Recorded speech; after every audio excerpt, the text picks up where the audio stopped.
Hey guys, welcome back to the channel. This is story about what if Naruto wears a mask like Kakashi to hide his true emotions part 1. Before I start, please do support for more amazing content and comments for part 2. Do consider to subscribe my channel and share my video to your friends and check out the description as well. Let's start the video. What's a shinobi, old man? The quiet scratching noise of pen on paper ceased its actions as the individual being regarded gave a slight hum at the question. What was a shinobi indeed? Glorified mercenaries? Silent assassins? Murderers? Perhaps he was thinking too deep about the question. After all, what would a young child truly understand about the intricacies of being a shinobi? The duties a ninja had to their village outweighed personal desires. Every day a shinobi was expected to perform at 110%. There was no room for error when on the field. Hiruzen Sarutobi, the third Hokage of Konoha, shifted slightly in his seat. The chair producing a slight creaking noise due to the years upon years of usage. Old, wizened brown eyes stared into a unique set of heterochromatic eyes that displayed an unusual amount of intelligence in them. A bright cerulean orb in his left and a dark violet in the right. A mane of unruly spiky blonde hair framed the boy's face with 3 jagged whisker-like birthmarks on his cheeks. A young Naruto Uzumaki. No older than 10 years old. Jinchuriki of the strongest Bijuu in the elemental nations. The legendary 9-tailed fox. A walking catastrophe would best describe the creature. Hiruzen continued to stare at the boy whose eyes were alight with amusement. It was something that always made the elderly man uncomfortable to an extent. The blonde boy always seemed to carry himself with far more maturity than usual. Hiruzen assumed it was due to his lineage, but he had learned to trust his gut. It was what kept him alive throughout the years. The boy's expression was one of innocent curiosity, but the third Hokage knew better. A shinobi is someone who puts the needs of their village above all else. An individual who protects their village to their dying breath. A small smile formed on the boy's face as his head tilted. What if they don't do that? The old war veteran closed his eyes as his hands clasped together on his personal desk. Then they are not a true shinobi. The young boy responded with a dismissive hum as he made his way towards the giant window of the office. His mismatched eyes gazed upon the various homes beneath the building. The boy's gaze eventually settled on his reflection as he stared at his unique pupils. I don't want to be a shinobi. Had Hiruzen been a lesser man he would have recoiled at the statement. Most children wanted to be shinobi when they reached of age to enter the academy. When wars broke out, children were usually forced into it. A broken system, yes, but an effective one. Oh? And why is that, Naruto? Those eerie, mismatched eyes settled on Hiruzen's reflection as a small grin settled on his face. I don't really care about Konoha. The elderly shinobi was silent for several moments as he processed the answer. The boy had an outgoing personality when it came to the public eye, but his personal watchers would say otherwise when in private and alone. Naruto was one of the rare individuals in the world that could portray themselves in a manner that only they wanted you to see. A rare feat considering shinobi were forced to always look beyond the norm. What do you care about, Naruto? Hiruzen stared directly at the boy who returned his gaze. The young blonde shifted on the balls of his heels as he clasped his hands behind his back. The boy's smile grew in size as he responded. I care about myself. The older male frowned minutely at the response of his ward. Surely there must be something you care about other than yourself. The blonde shook his head before shifting his body towards the older man. Nope. Why should I? Blonde locks bounced as the boy tilted his head. A glint of something flashed in those hauntingly mismatched eyes before disappearing. It was gone before Hiruzen could truly analyze it. Some would call you selfish for that. The boy furrowed his eyebrows in confusion at the statement. What's that mean? It means you don't care about how others feel and only look out for yourself. The boy's smile disappeared as he stared at the man's face for several moments. The boy shrugged his shoulders before making his way towards the door of the office. Sounds like me. Hiruzen continued to keep his gaze on the boy as he began to leave the room. As the boy was exiting the room, the third Hokage had one last parting statement for the young Uzumaki. I've enrolled you in the Shinobi Academy. You start tomorrow. 9 o'clock sharp. Don't be late. The boy paused in his action for a scant few moments before shaking his head and exiting the office without a word. Hiruzen frowned at the reaction before sighing lowly to himself.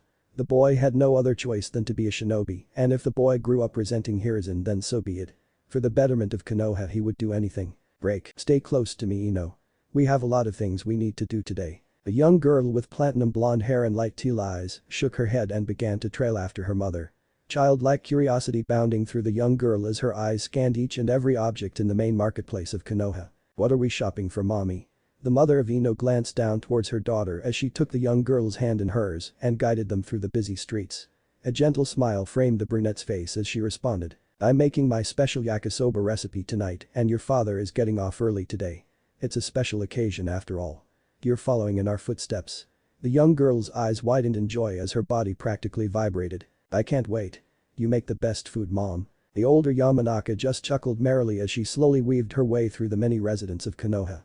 The next few hours passed by rather quickly for the mother and daughter. The young blonde was always a step behind her mother until a small commotion drew her attention. The young girl slowed to a stop as she witnessed a young boy being yelled at by a random merchant. The young Yamanaka tilted her head curiously and began to move towards the commotion. The matriarch of the Yamanaka clan turned her head to see her daughter approaching a small crowd of villagers. A frown appeared on her face as she listened to the curses of a shopkeeper. Ino was within several feet of the commotion before a gentle hand settled on her shoulder. She jumped slightly at the contact and gazed over her shoulder to see her mother staring at the scene with a heavy frown. "I've already told you before, you little shit. You're not welcome here." The young blonde child being yelled at just smiled through the insult. "I said that I want the mask." The shopkeeper glared at the boy before brandishing a broom. "Get away from my stand or I'll make you." Naruto's smile grew bigger at the threat as his mismatched eyes bore into the older man. "You'll make me? That sounds mean." The plump shopkeeper grit his teeth as his hands tightened around the wood. "I'm taking the mask." Naruto's eyes remained glued to the merchant as he reached for the mask. The shopkeeper finally had enough and made to swing the broom to push the child away. The young boy's smile morphed into a small grin at the older man's reaction. The broom was halted in place by a dainty hand before being snapped in half a second later. "You would harm a child." Saya Yamanaka stood in front of the young Jinchuriki before twirling the broken wood from the broom in her hand. Faster than the man could even blink, the tip of the wood made direct contact with the center of his forehead. "And dead. It is that easy. What possesses you to even have the gall to harm an innocent child?" The woman continued to stare at the man who was practically frozen in place.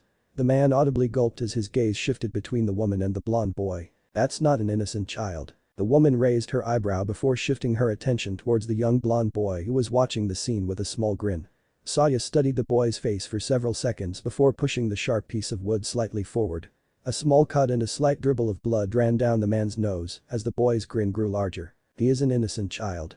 You are the one threatening a child with violence." The woman glanced towards her daughter who was watching the spectacle with wide eyes. Saya turned her attention back to the boy before motioning her other hand towards the mask he wanted. "Take it, young one. I will pay for it." The young boy turned to the woman in slight surprise before a toothy grin blossomed on his face. The woman nodded with a gentle smile as the boy gazed at several different masks in the shop. Saya's eyes roamed across several different masks that were on display. The designs were very clean and it seemed as if they were crafted by a master. While the shopener was most certainly a cretin, he had talent at least. Naruto's mismatched eyes landed on a specific mask as he stared directly at it with a puzzled expression. The design of this particular mask was that of a fox. 3 concentric ovals encircled each eye hole. The mouth was more akin to a horizontal line that had a slight upwards dip to emphasize a slightly open mouth. A unique design sat below the mouth that resembled the same design of the eye holes. A bold circle being surrounded by 2 ovals that overlapped one another. A similar design was placed on the forehead of the mask with the addition of a straight line that went directly down to where the wearer's nose would be positioned. The tips of the ears were colored in and emboldened to give the ears more detail. The entire porcelain mask was all white with the designs being colored a deep crimson. Naruto stared at the mask for several more seconds before grasping it and placing it on his face. The mask loosely held into his face due to it being too big. The boy tilted his head before moving it so that it only covered half of his face. The mask now covering his cerulean pupil. Saya stared at the mask with a narrowed gaze. What were the chances that the boy would pick the only fox-themed mask on display? She found it slightly ironic that he chose it. The boy's gaze found hers and a smile adorned the boy's face. The Yamanaka frowned slightly as a knot began to form in her stomach. Saya stared directly into those violet orbs before a wave of anxiety passed through her body. Her heartbeat began to quicken as her entire body tensed. "Thank you, pretty lady." The matriarch of the Yamanaka almost jumped at the sound of the boy's voice. His eyes now being closed due to his toothy grin. The woman furrowed her eyebrows as her pulse began to calm down. What was that? She swallowed slightly before glancing towards the shopener who was now resting against the back wall of his stand. When had he moved? "Mommy? You still haven't paid for the mask." Saya was interrupted from her thoughts as her daughter pulled on her hand. The woman slowly exhaled before nodding her head. She set the money on the stand before turning towards the blonde Jinchuriki who was now staring at Ino. "Hi. I'm Naruto. What's your name?" The young Yamanaka blushed at the boy before waving back.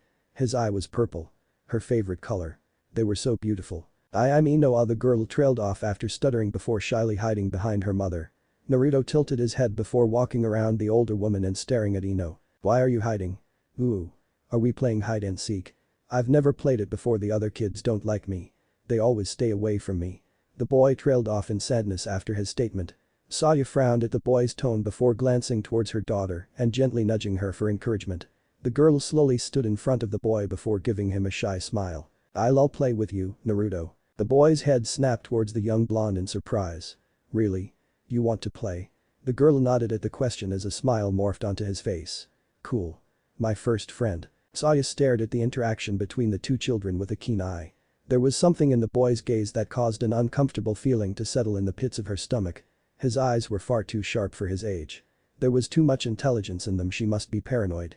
Yes, Naruto was a Jinchuriki, but there wasn't anything necessarily wrong with the boy. A little boisterous for sure, but nothing too abnormal. Saya shook her head before gaining the duo's attention.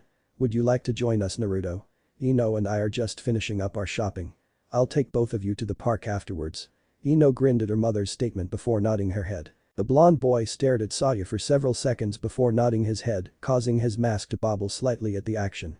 The woman smiled softly at the boy before holding out both of her hands for the children to take. Her daughter immediately latched onto her left as the boy remained rooted in place. Saya raised an eyebrow at the boy who was staring at the appendage with apprehension. What's wrong, Naruto? Do I have to hold your hand? The woman frowned at his response before slowly shaking her head. You don't have to if you don't want to, dear. The blonde child nodded his head before moving closer to the woman and standing just out of reach. Saya pursed her lips for several seconds before sighing lowly. Break. You can't do that, Naruto. That's cheating. Ino stomped her foot in frustration as she glared at her new friend who was sitting in a tree laughing. Get down here. Don't make me come up there. The girl raised her fist in the air and waved it threateningly. The blonde boy swung his legs idly before tilting his head with a smile. And how are you gonna do that? You can't use chakra. The boy grinned as Ino huffed in annoyance. Ino didn't understand how Naruto was able to climb the tree with chakra. He was the same age as her. Her parents hadn't even started her training. How come you know how to use chakra? That's not fair. The boy tilted his head and gripped his chin with his right hand. Because I'm special. The girl gave an agitated growl at the response before plopping herself down and resting her back against the tree. The young Yamanaka proceeded to cross her arms and pout. Oh. Come on, Ino-chan. There's no need to pout. The girl gave a HMPH sound and turned her head away as the boy laughed. Naruto stared down at his new friend before jumping off the large branch he was sat atop of. The boy landed without a sound as he placed his hands in his pockets and smiling at Ino. The girl peeked a single eye open before giggling. Why are you laughing? The boy began to pat his chest and pants as he looked himself over. Something on my face. The girl began to giggle more as a small smile formed on Naruto's face. The boy sat down beside his new friend as the two began to laugh together. Saya watched the two children with a narrowed gaze. Her eyes traveled up towards the position that the young Uzumaki had jumped off from. 15 feet. The woman shifted in her seated position and rested her cheek on her knuckles. The boy not only landed with little effort, but he also climbed the entire way up with chakra. How he learned to control his chakra to such a degree was astounding. He was a Jinchuriki with an unprecedented amount of chakra flowing through his body. To have such finite control of it at such a young age, who had taught him? The woman stared at the ground as she closed her eyes. She had heard rumors through the grapevine about him. She, like a normal person, ignored them. Rumors were just that, rumors. For what reason would she entertain them? According to Anko Mitarashi, the boy didn't even want to be a shinobi. If that was the case, then why would he go out of his way to control his chakra? It didn't truly make sense. Saya knew that Hiruzen would force the boy to become a shinobi whether he wanted to or not. Personally, she disliked the notion. Naruto didn't get a choice in becoming a Jinchuriki. It was something out of his control, and now there was another thing in his life that he had no control over. He would come to hate this village if it persisted. The woman was unaware of what was about to transpire regarding the young boy she was thinking about. Naruto stared at two boys who stood half a foot taller than him. He raised his visible eyebrow at the boys before smiling at them. You two look angry. The boy's smile grew as the two 12-year-olds glared at the boy. Ino frowned at the looks before gripping Naruto's arm in worry. Beat it, Blondie. We want to talk to the brat here. Ino frowned at the boy before directing a small glare at him. And if I don't? The boy sneered at her as he responded. Then you'll get hurt too. Don't threaten Ino again. Naruto stood directly in front of the boy with a small smile adorned on his face. The two boys recoiled slightly as the boy practically appeared in front of them. The Jinchuriki tilted his head at them before grinning. You two look scared. What's wrong? Didn't you want to talk? The two boys frowned at the question before glancing towards each other. The shorter boy glared at the young blonde before placing his hand against Naruto's chest and pushing him backwards. The only one who should be scared here is you. Naruto's back collided with the tree as Ino shot to her feet. Hey. Don't push my friend like that. The taller boy glared at her before raising his hand as if he was going to strike her. Before his hand could touch the girl, it was stopped by Naruto. The blonde Jinchuriki stared at the boy with a blank expression before slowly twisting his wrist. The boy began to grimace and tried to pull away from the masked boy. His teeth began to grit in pain as his knees buckled. Ah. That hurts. Stop. Naruto tilted his head at the request before a small smile morphed on his face. If you say so. Naruto, in a burst of speed, completely rotated the boy's wrist before grabbing the appendage with his other hand and twisting it the opposite direction he was twisting it. The blonde child then jerked the appendage downwards and let go of the boy's hand. The tall boy screamed in pain as he cradled his broken wrist. The boy's scream alerted several individuals including Ino's mother, who began to make her way towards the children. She watched with widened eyes as Naruto rotated his hips, shifted his lower body, and proceeded to kick the downed boy right across his face. The boy's head instantly snapped backwards as a fountain of blood shot out from the boy's mouth. The boy's head slammed against the earth with a booming thud as blood poured down his face. Naruto continued to stare at the downed boy with a small smile before shifting his attention to the other boy just slightly out of arm's reach. The blonde clenched his fist and took a single step towards the other kid. Before he could take another step, Saya intervened between the two and gently placed her hand on Naruto's shoulder to prevent his advance. The woman's light brown eyes analyzed the child, who was clearly unconscious. Her eyes trailed down his arm to the very noticeable fractured wrist. It would be at least 8 weeks before the boy could use his hand again. Her eyes trailed upwards towards the boy's broken nose that was steadily dripping blood. Saya turned her head towards the young Jinchuriki, whose head was tilted with a small smile. It seemed the boy also knew how to augment his body with chakra as well. That kick was particularly brutal for a young boy no older than 10. Several parents and other adults began to crowd the scene to get a better look at the child. A shrill cry resonated through the crowd as Saya spotted the boy's mother. Who else would scream like that? The plump woman pushed several men and women aside as she reached her child and began to try to assess the situation. Her eyes rapidly scanned over everyone before landing on Naruto. A nasty glare formed on her face as she made to grab the boy's shirt. Saya idly gripped the woman's hand before turning her attention to Naruto. Why did you hurt him? His violet orb settled on her face before rocking on the balls of his heels. He hit Ino. The woman stared directly into the boy's single visible orb. For several seconds she remained fixated on his eyes before glancing towards her daughter. Is this true, my little flower? The young Yamanaka glanced towards her new friend before meekly nodding her head. Saya scrutinized both children for several seconds before nodding her head. She gently gripped Naruto's shoulder before crouching down and facing him. Try to be more gentle next time, okay? Not every child is able to use chakra like you can. You can hurt someone very badly. The young boy nodded his head rapidly before placing his index and middle finger above his brow in a mock salute. You got it, pretty lady. His violet orb shut as he gave her a toothy grin. That's it, you can hurt someone. Are you daft? He assaulted my child. Look at his condition. The plump woman glared fiercely at the matriarch of the Yamanaka. Your child placed his hands on my child. Saya stood to her full height before gently pulling Naruto's head into her hip like a mother would. Little Naruto here protected my daughter. A cold smile blossomed on Saya's face that caused a shiver to rack the woman's spine. If you knew how to properly raise your son, we wouldn't be in this situation. The woman recoiled in shock before standing over her child and pointing towards Naruto. Did you protect that thing? Ino frowned at the harsh words before stepping beside Naruto and pulling his arm towards her body. Don't talk about Naruto like that. He isn't a thing. The young Jinchuriki alternated his gaze between the woman who was practically shielding him from harm and his new friend. His lips parted in genuine surprise at the fact that both were protecting him so fiercely despite only knowing him for a couple of hours. You're a bigot. A sad, miserable bigot. Saya slight bent her knee before grasping Naruto's hand and gently tugging him as she started to walk away from the crowd.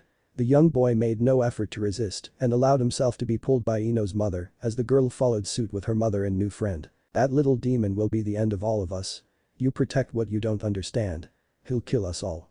You're a fool. The woman was cut off as a shinobi in a mask silenced her with a chop to the neck. Several other masked shinobi appeared in the area and began to move people along. The Anbu member who silenced the woman glanced at the retreating Yamanakas before looking over the injured child. The purple-haired woman picked the child up, made a single gesture with her hand and disappeared. Another Anbu member picked the woman up before disappearing right after. Don't listen to her words, Naruto. You aren't what they say. Saya glanced towards the boy who sported a small smile despite the harsh insults that were thrown at him. She was angry. The boy's tone was full of amusement and Saya raises an eyebrow at the odd reaction. Naruto was proving to be an incredibly difficult child to read. Most children, even those in clans, were easy to understand. It wasn't particularly what he was saying, it was how he was saying it. The boy reminded her of a certain Uchiha prodigy in the village. "Where are we going, pretty lady?" The boy's mask shifted on his face as he turned his gaze towards the woman. Saya smiled down at the boy as she responded. "To my home. Would you like to join us, Naruto? I'm making a special dish." The boy blinked several times before nodding his head. "Yay. You're gonna love it, Naruto. Mommy makes the best food ever." Ino pumped her fist with a small cheer as the boy smiled at her outburst. "I'm sure she does." Break. Mismatched pupils stared at a plate full of food in slight confusion. The blonde picked up one of the utensils before poking the food. "What is this, pretty lady?" Saya paused in her eating before swallowing her food. "It's called yakisoba, Naruto. They are noodles that have been stir-fried. Why don't you try some?" The woman gently pushed his plate closer to him as he furrowed his eyebrows. Ino and Inoichi stared at the boy as he slowly gathered some noodles with his chopsticks before eating the meal. His eyes grew wide before practically shoveling the food down his throat. Saya began to laugh merrily at the boy's reaction. The blonde boy paused in his actions before giving the woman a grin. "This is so good." Saya smiled softly at the boy as he turned his attention back towards his food. He stared at the food for several seconds before a small frown marred his face. I've never had a meal like this." The woman's eyes softened at the boy as she glanced towards her husband. Inoichi nodded his head slightly before taking a sip of his wine. "You've never had yakisoba before, I take it?"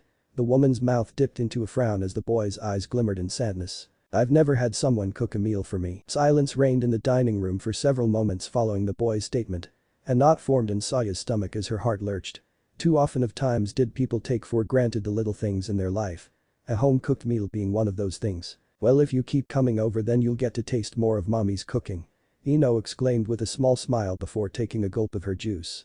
A gentle smile formed on Saya's face at the words of her daughter. Naruto blinked in surprise at the girl's words before glancing towards the two adults in the room.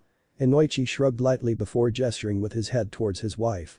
"If it's alright with Saya, then I don't have a problem with it." The boy's mismatched eyes landed in Saya, who nodded her head at the boy. The sheer happiness radiating from the boy was palpable. This small act of kindness would forever be cherished in the young Jinchuriki's heart. Break. "Are you sure you don't want to stay for the night, Naruto? It's really not a problem." Naruto placed the mask that Saya had bought for him on the side of his head before smiling at her. She was flanked by her husband while Ino stood in front of the couple. "It's okay, pretty lady." He sketched a small bow towards the family before placing his hands into his pockets. "Thank you for the meal and for the mask, and for sticking up for me," the boy sheepily trailed off with a grin as Saya smiled and shook her head. "It is no problem, Naruto. You are welcome to come over whenever you like." The boy gave her a mock salute as Ino broke away from her parents. She shyly made her way towards the boy before giving him a hug. The boy blinked several times before returning the girl's embrace. The girl pulled away with a small blush before retreating back to her parents, who were chuckling at the adorable scene. The Jinchuriki smiled at the family as he began to walk away. Naruto made his way out of the Yamanaka clan compound before aimlessly walking through the village. His mind ran on autopilot as he maneuvered through the crowds. After almost half an hour of walking, the boy stopped at the top of the Hokage monument. A slight breeze of wind ruffled his spiky locks of blonde hair as he stared at the village. Several minutes of silence passed by before he jumped over the metal railings and landed on the stone head of the fourth Hokage. Naruto slowly made his way to the edge of the giant stone bust before sitting down. He began to idly kick his legs back and forth as he stared down at the village. A sinister smile formed on his face as he began to hum a soft tune. Time. So much time. He had plenty of it. His sinister smile morphed into a grin before he slid his mask down to cover his entire face. "There's no meaning to a flower unless it blooms." Naruto stood in the middle of his bathroom staring into his reflection with a small frown. His mismatched orbs glanced down towards his sink as he stared at the mask that Ino's mother had purchased for him. Why was it so familiar to him? The second he saw the mask, something within him lurched. It was becoming frustrating. He had most definitely seen this mask before. Somewhere, somehow. He just knew it. Naruto reached towards the mask and slowly ran his fingers over the porcelain material. His index finger traced the design that sat on the upper half of the mask before slipping towards the ovals on the right eye hole. A sigh escaped him before gripping the object and placing it against his face. "Who are you, Naruto?" The boy continued to stare into the mirror for the next hour and a half as he contemplated the question he asked. Break. "Alright class, settle down. I know you're all excited to start your journey in becoming a shinobi, but please calm yourselves." A man with a unique scar that ran across the bridge of his nose requested. A small smile graced his face as the children settled down. He proceeded to lean on his desk with a clipboard in hand and began to call attendance to the class. A majority of the major clans in Konoha had sent their heirs and heiresses, it would seem. Though a large amount of the class was populated with civilian families, Iruka doubted that many of them would make it to graduation. The training regiments and qualifications for becoming a genin were incredibly difficult, and most civilian families didn't have shinobi backgrounds. Iruka idly called out several names, some he recognized due to their clan names and others who were unknown. Though he slightly paused when he stared at a single particular name. One that made him slightly uncomfortable. Naruto Uzumaki. Iruka popped his head up and gazed at the entire room full of children as he tried to spot the young child. Several seconds passed by in awkward silence as the student stared at the man in slight confusion. The Chunin frowned before glancing back down towards the clipboard. As he was about to skip the name, the door to the room opened, drawing the entire class's attention. "This is room 207, right?" Iruka's eyes landed on Naruto, who gave him an eerie smile. The boy wore a plain black t-shirt with black cargo shorts and a pair of black sneakers. Someone clearly loved the color black. The Chunin frowned lightly at the boy before motioning with his hand. "You're late, Naruto. You seem annoyed." His immediate response caused Iruka's frown to deepen. "There it is." Naruto gave the man a small grin as his gaze shifted towards the many children in class. He recognized a few of the students before landing on Ino's shocked face. His grin grew at spotting the girl before waving with his hand. "Naruto? You're gonna be a shinobi?" The girl's shocked expression shifted to one of joy before gesturing with her hand. "Come here. Sit with me." The Jinchuriki glanced at the Chunin for a scant few moments before making his way towards his friend. The boy slowly passed by several children, some of which glared at him in contempt and others who stared at him curiously due to his mask. Naruto reached the row of seats that Ino sat on before staring at the empty spot on her right side. His head tilted slightly before locking eyes with a young boy who sat on the aisle seat. "Move." The blonde Jinchuriki grinned at the young boy whose eyebrows furrowed at the demand before settling on a glare. "Did you just tell me to move?" The young boy with ebony hair and charcoal eyes stared into the single violet orb of the blonde boy in front of him. Silence reigned in the class for several seconds as the boys stared directly at each other. Ino sported a small frown at the scene and was about to speak before Naruto leaned his head forward. "Yes. I did. Now move.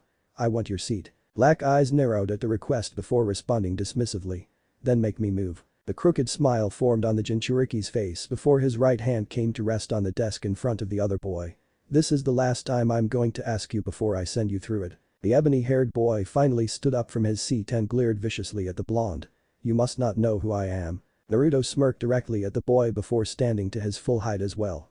"Of course not, and I don't care." The blonde raised his hand and placed his index finger on the Uchiha clan insignia that rested on the jacket. "You being an Uchiha means nothing to me." Sasuke immediately gripped the boy's wrist as he slung it away. Ino immediately placed herself between the two boys and gently placed her hands against Naruto's chest. The young Yamanaka did not want a repeat of what happened yesterday. Her mother had punished her for lying because of the altercation and she didn't want another punishment due to it. Naruto wasn't necessarily wrong, but he wasn't right either. The other boy would have hit her had he not stopped it. "Sasuke, just switch seats with me." The girl glanced over her shoulder towards the Uchiha, who sneered before sitting in her seat with a dismissive scoff. The girl sighed in relief before turning back towards her friend, who continued to stare at the Uchiha. She frowned at his expression before grabbing his hand and pulling the boy towards the seat as she sat back down. The young blonde allowed himself to be pulled by his friend before giving an amused retort. "He seems fun." The platinum blonde girl frowned at the statement before poking his chest. "Stop it." He glanced at her with a raised eyebrow before smiling. Naruto Uzumaki, fighting between classmates is forbidden unless on the training fields. Naruto glanced at Iruka with a small smile before shrugging. "What if I do it anyway?" The Chunin frowned at the question before crossing his arms. "You'll be punished." "That doesn't sound fun." The Chunin continued to stare at the boy, who returned the stare with that ever-present eerie smile. "This child." The man shook his head before continuing to call off the names of other students. Naruto's smile disappeared before he laid his hand on his cheek and closed his eyes. This was going to be a waste of time. The basics of the academy were just that, the basics. He already knew how to use his chakra effectively. Unless the academy was going to go more in depth with how to properly channel it, then he had no reason to even be here. Naruto sat in his position for the entirety of the class period as Iruka began to describe chakra and how it was used and produced in the body. All of which was irrelevant in the young boy's mind. Chakra allowed you to perform the jutsus and was the life force of all humans, that's it. What else do you need to know? Naruto Uzumaki. The boy was snapped out of his daydreaming by the stern voice of his teacher, who stared at him with his arms crossed against his chest. The young blonde slowly opened his eyes and stared at the man with a small frown. Have you been paying any attention to what I've been saying for the past 3 hours? Naruto raised an eyebrow before shrugging his shoulders uncaringly. Of course not. The Chunin furrowed his eyebrows in slight annoyance before shifting in his position. And why is that? The class of children began to watch the interaction curiously. Naruto didn't respond for several seconds as he thought of how he wanted to reply. Because I already know this is boring. The boy shrugged his shoulders before opening his visible eye. When do we get to actually train? Iruka frowned at the boy and began to lean against his desk. That doesn't happen until year 2 of the course. Naruto scoffed at the answer before slowly standing up. This is a waste of my time. I'm leaving. Ino stared at her friend wide-eyed who placed his hands into his pockets and made to leave the room. You can't just leave, Naruto. The Chunin frowned at the boy who was slowly making his way down the small steps of the classroom where the desks rested. I can't. Then what am I doing right now? Amusement was littered in the boy's response as he made the final step down the small stairs of the classroom. He stood in front of Iruka with a small smile who frowned heavily at the action. Sit back down, Naruto. The Jinchuriki raised an eyebrow before a grin formed on his face. Naruto's violet orb bore into the older man for several seconds as he stood still. A small spike of anxiety crept through Iruka as he continued to stare at the boy. The Chunin subconsciously took a small step backwards before making direct contact with his desk.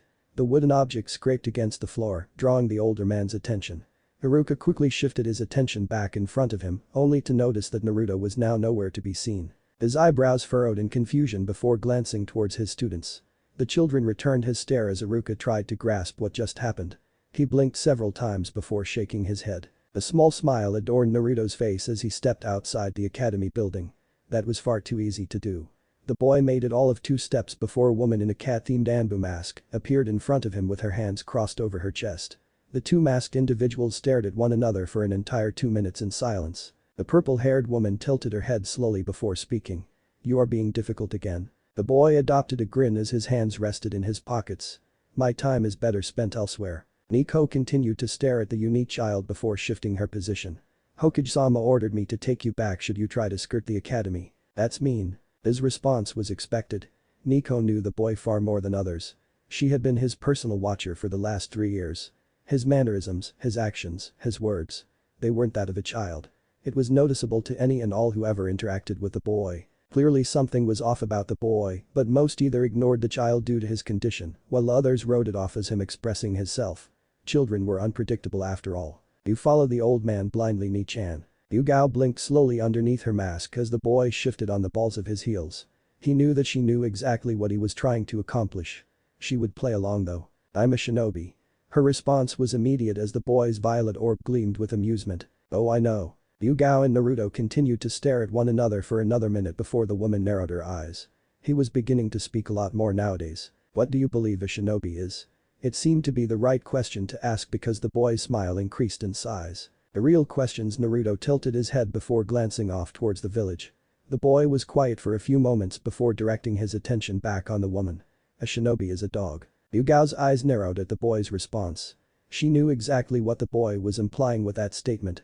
The woman took a step towards the boy before crouching and staring directly into his visible eye. Go back. A cheeky grin pulled at his features as he slowly raised his hand and traced the markings on her mask. No can do, Ni-chan. It's boring in there.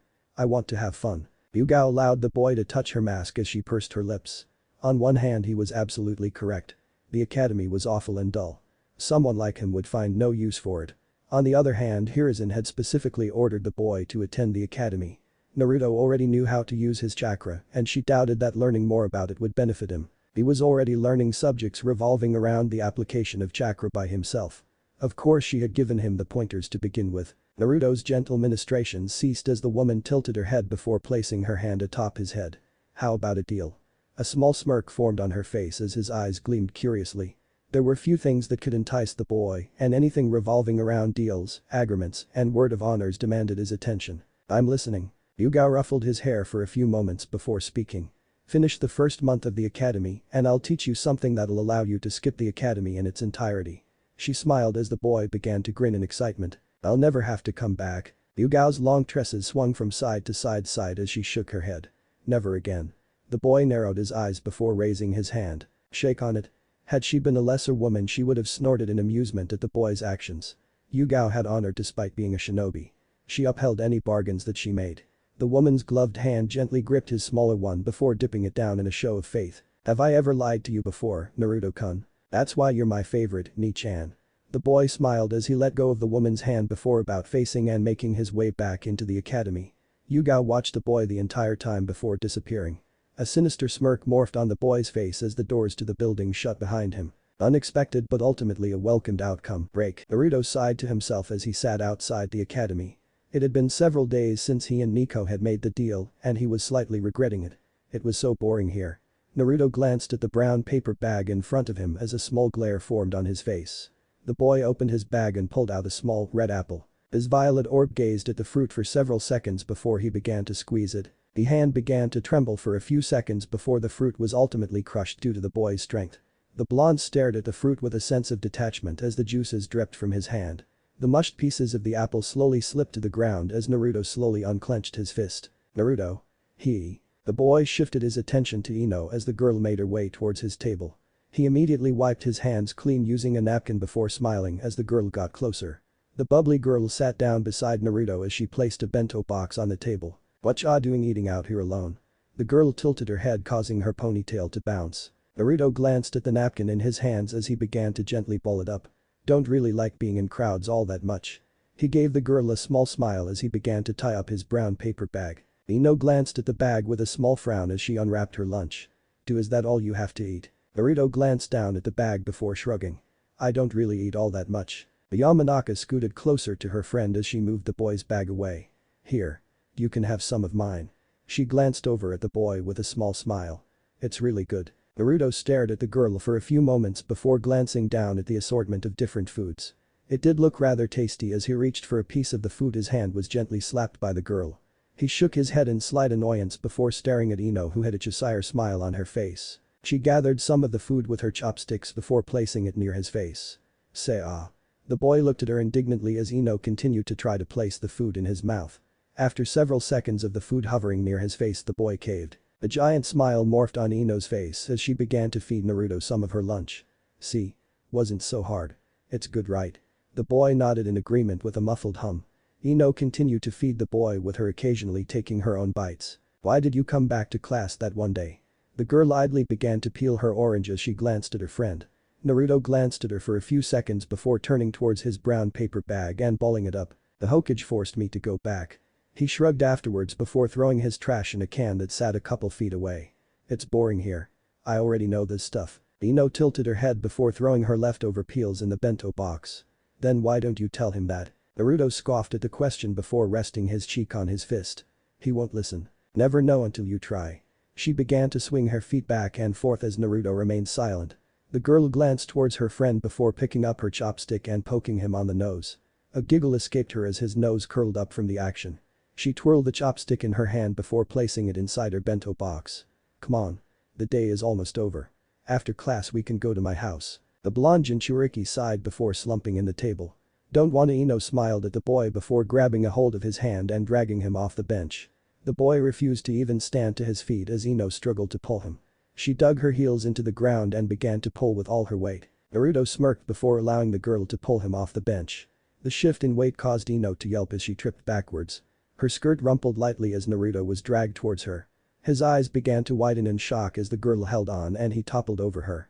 Naruto tried to lighten his fall as much as possible as to not cause harm to the petite girl. Ino gave a small grunt as her back connected with the soil with Naruto's hands landing beside her head. The girl shook her head and blinked several times, only to notice her friend staring at her in concern with those beautiful mismatched eyes of his. A small blush colored her face at the position as she tried to wiggle out from under the boy. You okay, Ino? The girl responded with a nod of the head, not trusting her voice. The boy smiled down at her before slowly removing himself off her and gently pulling her to her feet. That's good. Sorry about that. He grinned at the girl before gently grasping her hand and pulling her towards the academy.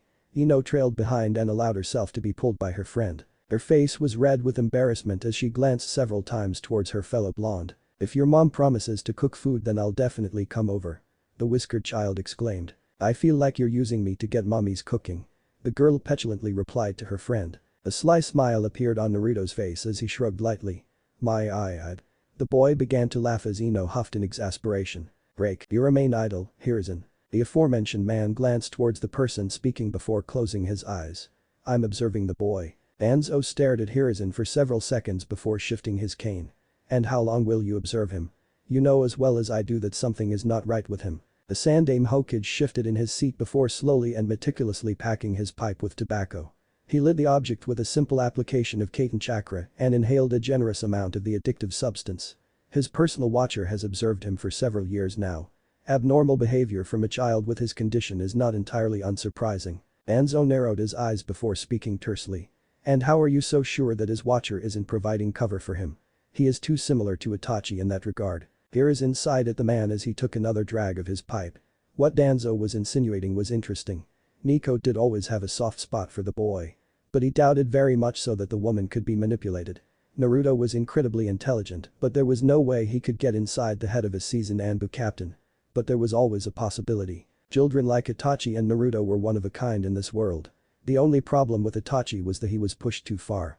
Hiruzen found that particular thought slightly ironic. You would only insinuate such things if you had some sort of proof. The Hokage stared into Danzo's eyes before speaking slowly. Which would mean you are watching him. Hiruzen laid his pipe on the table before staring at the man pointedly.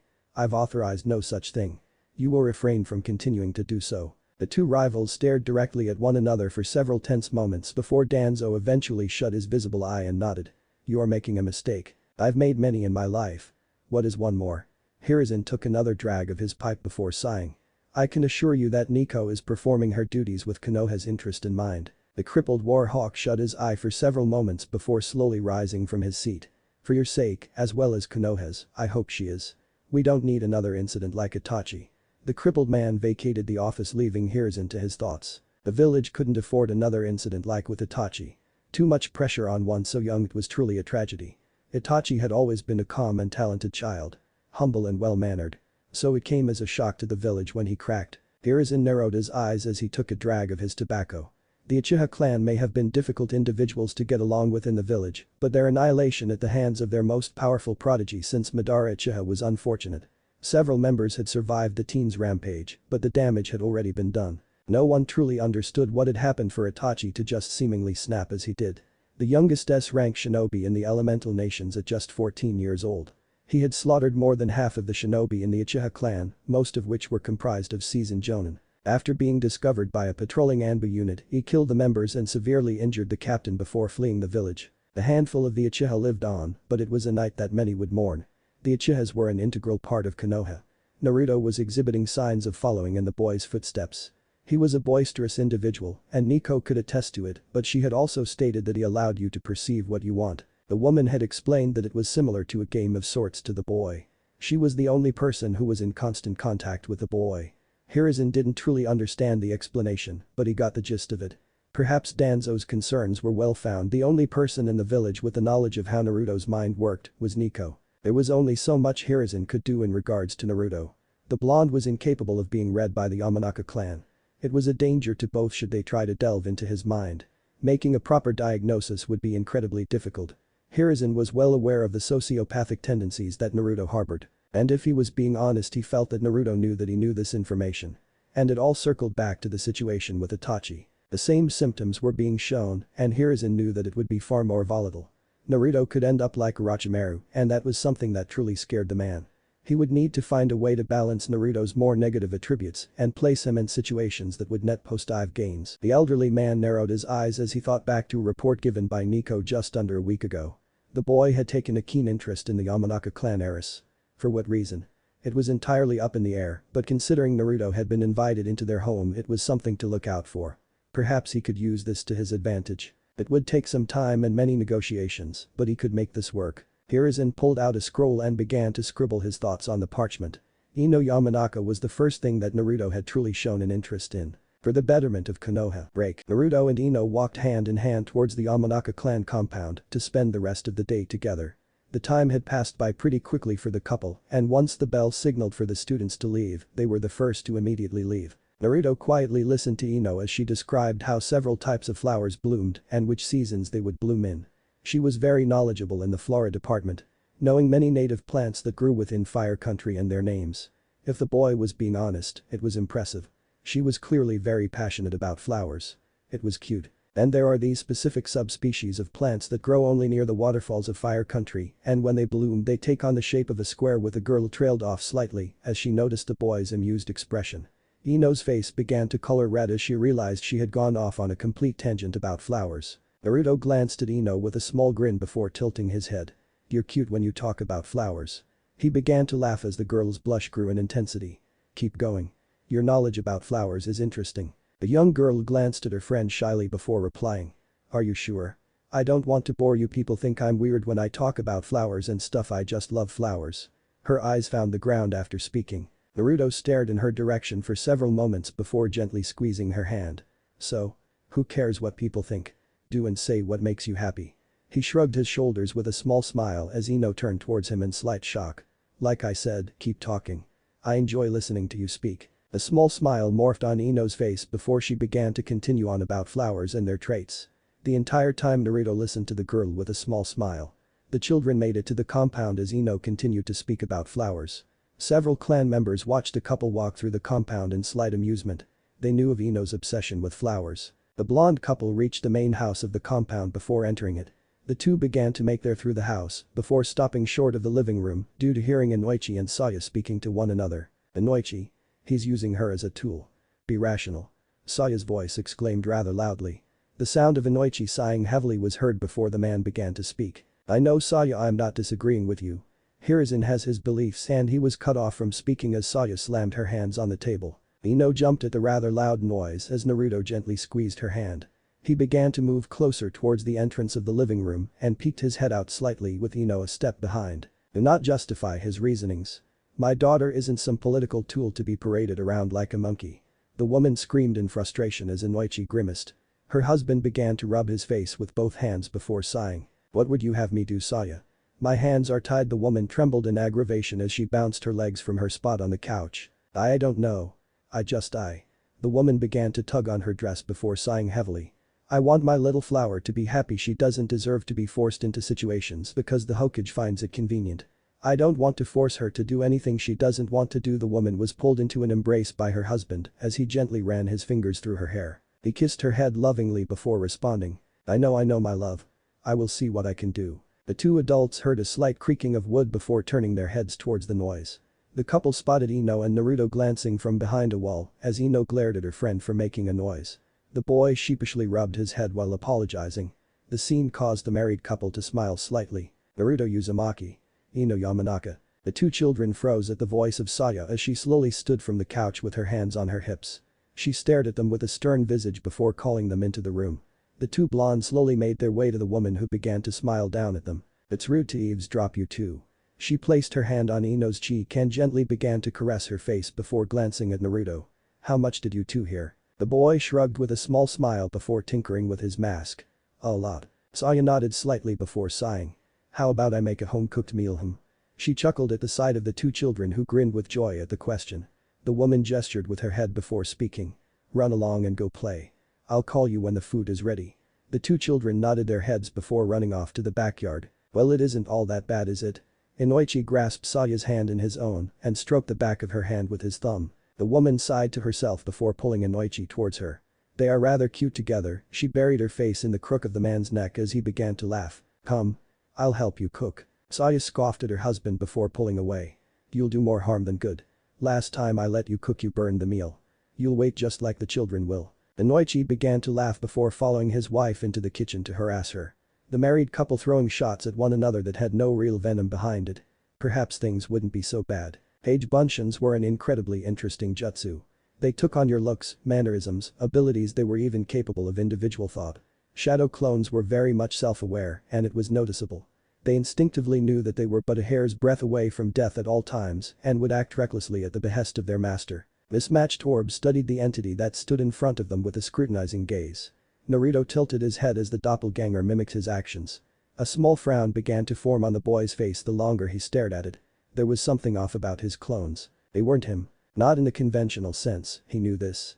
But a Kage Bunshin was supposed to be an exact replica of the individual who was using the jutsu. Naruto felt no sense of similarity when gazing into the eyes of his clones. They didn't think like him, didn't talk like him, and most certainly weren't him. "Who are you, Naruto Uzumaki?" The cage Bunshin stared back at the boy before a crazed smile formed on its face as it replied to its master. I'm you. The clone immediately dissipated into a cloud of smoke after its statement as the blonde boy frowned. Break. Naruto shifted his porcelain mask as he waited outside the main building of the Yamanaka compound. Ino's birthday party was going to be happening today and Saya had told him to occupy the girl for the day. The boy found it slightly amusing that the girl was unaware of exactly what day it was. It made his job much easier to accomplish. The girl in question came bounding out the house with a bag strapped over her shoulders. Naruto raised an eyebrow at the bag before glancing towards the bubbly blonde. She was in a simple white sundress with several sunflowers placed on the fabric for design. Her back was turned to him as she yelled back into the house to inform her parents she'd be back. The girl turned towards him and flashed him a beautiful smile. He returned the gesture with a small smile of his own and a slight incline of his head. The girl bounded down the steps of her home before hooking her arm through his and skipping off towards wherever she was deciding to drag him to. He didn't mind all that much. Whatever she wanted to do, he'd do. Ino was an enigma. His gaze remained on her as she spoke about the several things they were going to do today. He was listening but at the same time wasn't. He was focused on her and only her. It seemed the voices in his head would always quiet down when around Ino, as if wanting to hear anything and everything she spoke about. Whether it was about clothes or the wonderful world of Flora. She seemed to somehow have a way to curb his more violent urges and impulses. Even now, when the voice he had grown so accustomed to hearing when growing up and was contributed to his more violent actions, was silent. That voice, Naruto knew that voice. At least he thought he did. It was familiar yet so alien. It was his own but more twisted in nature. A side of him that he neither repressed nor embraced. It just existed. He was aware of it and it was aware of him. He hadn't remembered a day when the voice wasn't with him. The voice was muffled most of the time and could barely be heard over the more aggressive desires that bounded in his thoughts. But he was able to drown out those thoughts and focus solely on that voice when it spoke. The words he could hear, which weren't much, were usually bits and pieces of information. Naruto had learned to walk on water because of this voice. Nico had explained that tree walking was easy and that water walking was something done when your chakra control was more fine-tuned. The voice had only said that the distribution of chakra had to match the movements of the water because the water was always moving. It wasn't stationary like trees and walls. You needed to work with the water instead of against it. Naruto blinked several times as Ino's face appeared in his vision. The girl had a small pout as she tugged on his arm. Naruto. You aren't listening. The boy blinked again before glancing around the area they were now in. His eyebrows furrowed in confusion as he noticed that they were on top of the Hokage monument. Had he truly been lost in his thoughts? Sorry, was just thinking. The girl frowned at the answer before huffing slightly. As I was sighing. Naruto smiled at the girl's exasperated tone. Mommy made some sandwiches and I wanted to have a little picnic on top of the monument and gaze at the village. She pulled him along as she continued to speak. After this, you're gonna teach me how to walk up trees. Naruto raised an eyebrow as Ino pushed through the metal gate that was used as a deterrent for civilians so they didn't deface the monument. If that's what you want then sure. The platinum blonde pumped her fist in joy as she guided him to the fourth Hokage's bust. The girl unlatched from his arm and began to rummage through her bag. She pulled out a black blanket and proceeded to meticulously place the fabric down before taking several small sandwiches out of the bag and placing them on a plate. She proceeded to pull out a large jug of juice and 2 cups before placing them on the blanket. How did all of those objects even fit in her bag? Come on. Ino patted the spot next to her as she tucked her dress underneath her and sat down. Naruto blinked several times before sitting down and staring into the village. The wave of anger and happiness swirled in his body as he gazed at the village. It was like this all the time, an extreme hate for Konoha but at the same time an extreme love for it as well. It was his home and he should be happy but he was always angry.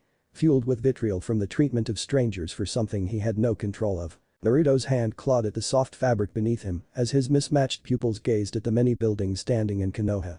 There were days he would envision himself toppling these very same buildings. Sometimes in dreams, other times in his thoughts.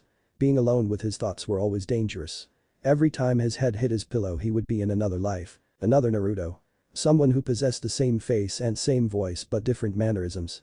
He didn't understand the dreams and if he was being honest he didn't really want to. He always felt like there was 2 people tugging on his arms. Pulling him to be this person and vice versa. Who was Naruto Uzumaki? What did it mean to be Naruto Uzumaki? Hey Naruto. What's the one thing in the world you want the most? The boy in question was roused from his thoughts at the question that Ino asked. Huh? The boy tilted his head curiously as Ino turned towards him with a smile. What's one thing in the world that you want the most? Naruto blinked at the question before grasping his mask and placing it in his lap. His eyes gazed at the porcelain material before slowly running his finger over it. The young Yamanakas stared at her friend with slight concern as she noticed the small frown on his face. Clarity. Ino tilted her head with furrowed eyebrows before speaking. Clarity. What's that? I want things to make sense. The boy's mismatched pupils continued to gaze at the mask as Ino began to scoot closer to her friend. She gently placed one of her hands on top of the boy's own and began to stroke his hand. Several seconds of silence passed by before Naruto continued to speak. There are times where I feel like I don't know who I am, The boy's expression shifted several times in frustration as his hands gripped his mask tighter. It's weird, there are days where I feel like I'm not living. Ino's head tilted in confusion as she gently stroked the boy's hand. Like you're not living. She watched as the boy's eyes narrowed before a frown morphed on his face. Like I can see everything that's happening in front of me, but I'm unable to do anything about it, I'm sorry. I know it doesn't make any sense. Naruto sighed heavily as Ino shook her head. No, I'm probably not the best person to talk about these things. Daddy is usually the talker, but is there anything I can do to maybe help you? She watched as she boy's eyes became slightly unfocused before he slowly blinked. Several seconds of silence passed by before the boy slowly shook his head. You being my friend is enough. Naruto glanced at Ino out the corner of his eye before slowly placing his mask back onto his face. I'll be fine. Ino tilted her head at the slight 180 before the boy flashed her a toothy grin. Her teal eyes averted with a slight blush as she placed her hands into her lap. Come on. Let's teach you how to walk up some trees. We can do it in the park. A smile formed on Ino's face as she shot to her feet and began to gather the plates, cups, and leftover sandwiches before placing them in her bag. She picked the jug of juice up before placing inside the bag on top of the other items. Well, what are we waiting for? Let's go. The girl began to roll up the blanket as Naruto stood to his feet with an amused glint in his eyes. A small smirk formed on his face before shifting to a small smile as the girl turned her attention on him with a tilted head. Ino reached for the boy's hand and began to move before being halted in place. She turned her head towards Naruto, who was staring into the village with a narrowed gaze. As she was going to question her friend about his lack of movement, he began to speak. Go ahead and make your way down the monument. I'll catch up in a second. A small frown formed on Ino's face at the boy's statement as she gently squeezed his hand. Naruto turned towards her and gave her a small smile with a nod of his head. She returned the boy's smile and began to skip towards the gate without another word. Naruto watched her retreating form for several seconds before staring off into the village. Naruto's arms crossed against his chest as the sound of wood clacking against hardened earth invaded his hearing. The Jinchuriki slowly turned his gaze towards the elderly man who now stood slightly out of arm's reach. His violet orb stared at the wooden cane in the elderly man's hands before shifting towards the man's face. The young boy's masked visage bore into the elderly man's single visible eye. Neither spoke to each other as the air began to thicken with tension. After an entire minute of silence, Naruto's head began to tilt as a small smile formed on his face. You're dangerous. The elderly man continued to stare at the young boy in front of him before shifting his cane slightly. Your little facade does not fool me. Danzo watched as the boy's visible eye glinted with amusement. Facade? What's that mean? Danzo continued to stare at the boy, choosing not to respond to the question. He knew how dangerous Naruto could be and was far more aware of it than his old rival was. I'm not Hiruzen boy and I do not have a problem doing what I believe is best for Konoha. Danzo immediately detected a slight shift in the boy's eye. It was fleeting and disappeared almost immediately after appearing. But what Danzo had saw, there was something inhuman in that gaze. Something twisted and dark. You shinobi are all the same. The young blonde shifted his attention away before placing his hands into his pockets. Danzo narrowed his gaze before lightly tapping his cane against the rock softly. Threats to Konoha are dealt with swiftly. Naruto slowly closed his eyes as a smile appeared on his face. Konoha rots from the inside. If I were you, I'd sleep with one eye open. The statement caused Danzo's eyes to narrow even further. The young Jinchuriki began to walk away from the elderly man while waving his hand over his shoulder uncaringly. Before reaching the gate of the monument, he spoke one last time. The Grim Reaper of Konoha is always watching. Danzo's grip on his cane tightened as the young blonde disappeared from the monument. The elderly man was intimately familiar with that nickname and the individual who possessed it.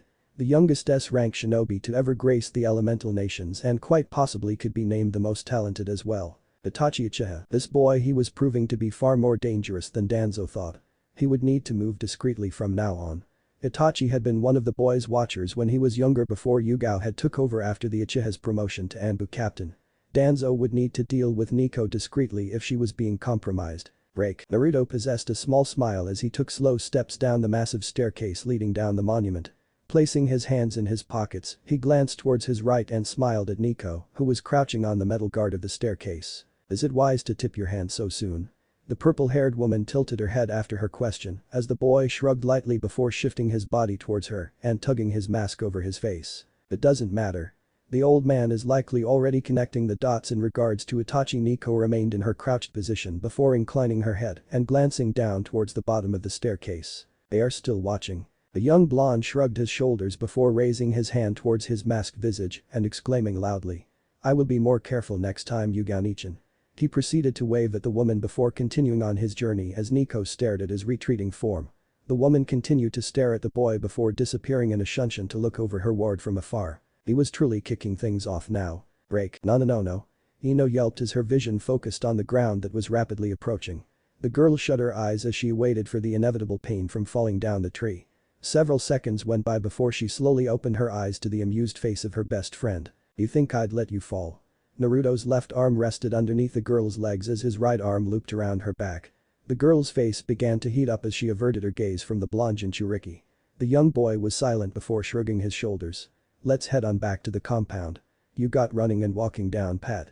Which is way better than I managed to do on the first day. A swell of pride blossomed in Ino's chest as she let the boy's praise wash over her. I'm just that talented. She tilted her head up slightly as Naruto began to slowly walk towards her bag whilst still carrying her. Yes. That, and you have less than a sliver of my entire chakra pool. Ino's cheeks puffed up in annoyance as she began to squirm in her friend's hold. Stop bullying me. The 11-year-old Jinchuriki just grinned as he hooked his foot under the straps of the girl's bag and with a show of dexterity, flinged it onto the girl's lap. Ino began to try to detach herself from her friend's hold before Naruto shook his head, stopping her. Nah, I think I'll carry you. But I can walk just fine, Naruto. Yeah, but I want to do this. Is it a problem? The boy tilted his head at the girl whose cheeks began to burn. The young Yamanaka slowly shook her head before relaxing in Naruto's hold. Good. Onward. To the Yamanaka clan compound. Where the pretty lady will make us delicious food. Ino pumped her fist to the boy's cheer as she joined in. Mommy's food. Mommy's food. Mommy's food. The two young blondes proceeded to laugh at their cheers as they made their way to the Yamanaka clan compound. Break. Why haven't I chosen a successor yet? Hiruzen uttered to himself as he stared at a rather lengthy document filled with miscellaneous drabble. Being a Kage was a bothersome responsibility, but at the end of the day he chose to be it. Well, not really. Tobirama kind of just dumped the responsibility on him when he sacrificed his life to the Kinkaku hunting squad. But nevertheless, he still chose to continue serving as the Hokage even after Minato's death. In hindsight, he definitely should have recalled Tsunade or Jiraiya back and demand them to take the hat. He wasn't getting any younger. The elderly man continued to grumble and gripe to himself for the next 10 minutes, completely unaware that someone was standing in front of him. The individual in the middle of the room continued to stare at the Hokage with amusement as he placed his hands into his pockets. Perhaps he should call attention to himself. Hiruzen did call him here to speak with him about something important. Losing your touch there, Hokage-sama. Hiruzen tensed at the voice as his gaze immediately snapped up to find one of his most prominent shinobi just staring at him. The elderly man sighed to himself as Kakashi Haddock began to chuckle to himself. The third Hokage grumbled quietly before placing his utensil on his desk and clearing his throat. When did you even get here, Kakashi? The Sharingan wielder shrugged his shoulders with an eye smile before responding. A while ago. I wanted to see how long it'd take for you notice me. You know that I'm a people watcher. Your voyeuristic tendencies continue to amaze me. Kakashi peeked an eye open before lightly shrugging. Everyone has their fetishes, Hokage-sama. Hiruzen proceeded to exhale through his nose before clasping his hands together and eyeing the Jonin with a hard gaze. There's a reason I called you here today, Kakashi. The Hokage's statement caused the silver-haired shinobi to stand taller. I have been looking into some things regarding Itachi's actions and the subsequent events that lead to his breakdown. Kakashi nodded his head slowly before crossing his arms against his chest. I have noticed a pattern. One that is beginning to surface yet again, but with another member that was a part of Team Ro. Kakashi furrowed his eyebrows at the statement before tilting his head. Ooh. Hiruzen narrowed his eyes before pulling out a thick folder from underneath his desk. He slowly opened the folder before skimming through several pages and rotating the document towards Kakashi. The man leaned in towards the desk before frowning at the page the Hokage was showing him. On the page was a picture of Yuga's shinobi ID. Most of the document was redacted due to her tenure in the Anbu, but Kakashi knew that this went far deeper. Somehow Yuga was being connected to Itachi, and the only similarities the two possessed were being an Anbu, being a part of Team Ro, and Kakashi's lips parted before staring into Hiruzen's eyes. You are sure about this? Hiruzen glanced towards Yuga's folder before sighing lowly. Itachi was Naruto's watcher for 3 years. During those 3 years there were many abnormalities that were overlooked due to his unique position in the Shinobi Corporation and because of his age. I wrote the behavior off due to his age and thought process, but clearly that was a mistake. Hiruzen went silent for several seconds before pulling out his trusty pipe and packing it with tobacco. As you know, Yuga has been watching the boy for close to 4 years now. I have reason to suspect she has been compromised. Kakashi stood frozen in astonishment at the man's statement. You believe that Naruto Uzumaki has not only manipulated one of the most talented shinobi in Konoha, but that he has done it twice now. Hiruzen inhaled a healthy amount of tobacco before blowing out the addictive substance slowly. Mikoto has come to me recently about some things that revolved around Itachi that he should have no knowledge of regarding their clan and the happenings inside of Konoha. Kakashi tilted his head in confusion before gesturing with his hand for an explanation. Hiruzen sighed before closing his eyes and spinning in his chair while raising his pipe. Itachi had knowledge of the inner workings of the Uchiha clan, despite the fact that Fugaku forbade Itachi from any of the clan's meetings due to his duties in the Anbu Corporation.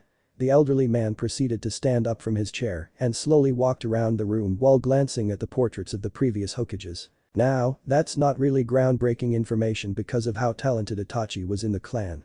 But Itachi knew about Danzo's plan regarding the Uchiha coup. Kakashi frowned at the statement before crossing his arms. But that's not possible. I was the only person that knew about this. You in particular told me of how he would proceed to deal with the revolt. Hiruzen glanced at the silver-haired shinobi out of the corner of his eye before nodding his head. You are my most loyal shinobi besides Jiraiya, and even I didn't inform him of Danzo's plan. How and why does this involve Naruto? Hiruzen placed his hands behind his back before moving towards the giant window in the office. He stood still as he looked over the many buildings and people who were happily conversing with another. I do not believe that Naruto is what he portrays himself to be. That doesn't really explain anything, Hokage-sama. I'm well aware of the village's opinion towards him. Kakashi placed a hand into his pocket before gesturing with his other. He's not exactly normal, but do you truly believe he has some I don't know ability to manipulate people that are on the level of Itachi? It sounds extremely far-fetched. Hiruzen pursed his lips before slowly nodding. I understand why this seems strange to you, considering there is very little evidence besides odd behavior and coincidences, but what have I always said about coincidences, Kakashi? The silver-haired shinobi acquiesced to that statement. Shinobi most certainly did not believe in coincidences. It might be the paranoia speaking, but being paranoid was better than being dead, and that's all that really mattered. Okay, so say I do believe what you're saying. How does Nico fit in this? Yuga has been of the most loyal shinobi to Konoha. Her record is as clean as mine. Why do you believe she's been compromised? Hiruzen didn't answer the question and proceeded to just stare out into the village. After a minute of silence the man sighed before tilting his head down. Naruto knows her name. Break. A smile formed on Naruto's face as he watched Hino tear into several of her presents with childlike happiness. The 12-year-old girl was surrounded by several random girls from their class, as well as some of the other clan heirs and heiresses. The boy's mismatched pupils glanced around the rather large backyard of Ino's home with a calculating gaze. All of the clan heirs and heiresses had shown up with the clan heads themselves making an appearance as well. A small smirk formed on his face as he spotted the small group of Uchihas in the back corner of the party. Sasuke was seated with his mother and cousin who were watching the children. Naruto began to make his way towards the group of Sharingan wielders with a small smile on his face. He didn't get within 5 feet of the raven-haired members before being halted in place by their stares. Uchiha members were dangerous. Naruto's small smile disappeared as he stared at the group before placing his hands into his pockets. I'm sorry about what happened. It's sad that so many people died. The young Jinchuriki studied the reactions of the 3 Uchihas in front of him with a keen gaze. Sasuke's face contorted into a glare as his hands clenched together tightly. Naruto knew about the boy's hatred towards his brother. It wasn't entirely unfounded after all. Itachi did kill a lot of people. It was justifiable in the end. But Naruto didn't care about Sasuke's reaction, he wanted to see how Mikoto and Shisui would react. These two were the dangerous ones. The matriarch of the Uchiha stared directly into Naruto's violet orb with a blank expression. After several moments of silence the woman proceeded to rest her cheek on her fist. The Uchiha do not need pity. Not from this village, its people, and most certainly not from a child. The woman's eyes proceeded to close before she continued. But that is not why you're here. Naruto Uzumaki speak. Naruto's violet orb glanced towards Shisui who was now ignoring the conversation in its entirety. A small smirk formed on his face as he stared directly at the woman. Itachi was a nice man, or so I heard. Naruto shrugged his shoulders, uncaring of the hardened stares he was now receiving from Sasuke and Shisui. Can't really tell these days. Some people just crack at the slightest signs of pressure. Naruto's statement caused a particularly loud outburst to erupt from his classmate. "Shut up. You don't know an ith." Sasuke was immediately silenced by his cousin who appeared directly beside him with his hand covering his mouth and his arms restrained to his sides. Mikoto didn't react to her son's outburst and continued to stare at Naruto even as several attendees began to overlook the interaction. "What is your goal?" Naruto smiled innocently at Mikoto's statement and began to tinker with his mask. "Goal? I don't know what you mean, pretty lady. I can't see into the future like you can." His smile grew in size as Mikoto finally reacted to his words. The woman sported a heavy frown before glancing towards her nephew and gesturing with her hand. "We're leaving." The woman proceeded to stand from her seat while placing her hand on her son's shoulder and disappearing without another word. Naruto glanced at the last Uchiha whose gaze bored directly into his own for several moments. After an entire minute of silence the team disappeared in a shunshin. Naruto smirked before turning towards Ino who was inspecting one of her gifts with curiosity. A small black box with a red bow that had no marker to indicate who brought the gift. Before she could voice her question Naruto appeared beside her with a small smile. "Hope you like it, Ino-chan. I got it for you." The girl jumped slightly before puffing her cheeks out in annoyance. "Stop doing that."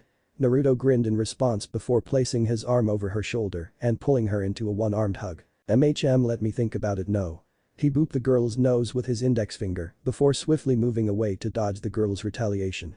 The young Yamanaka growled in embarrassment before huffing indignantly. "You're lucky you're my best friend."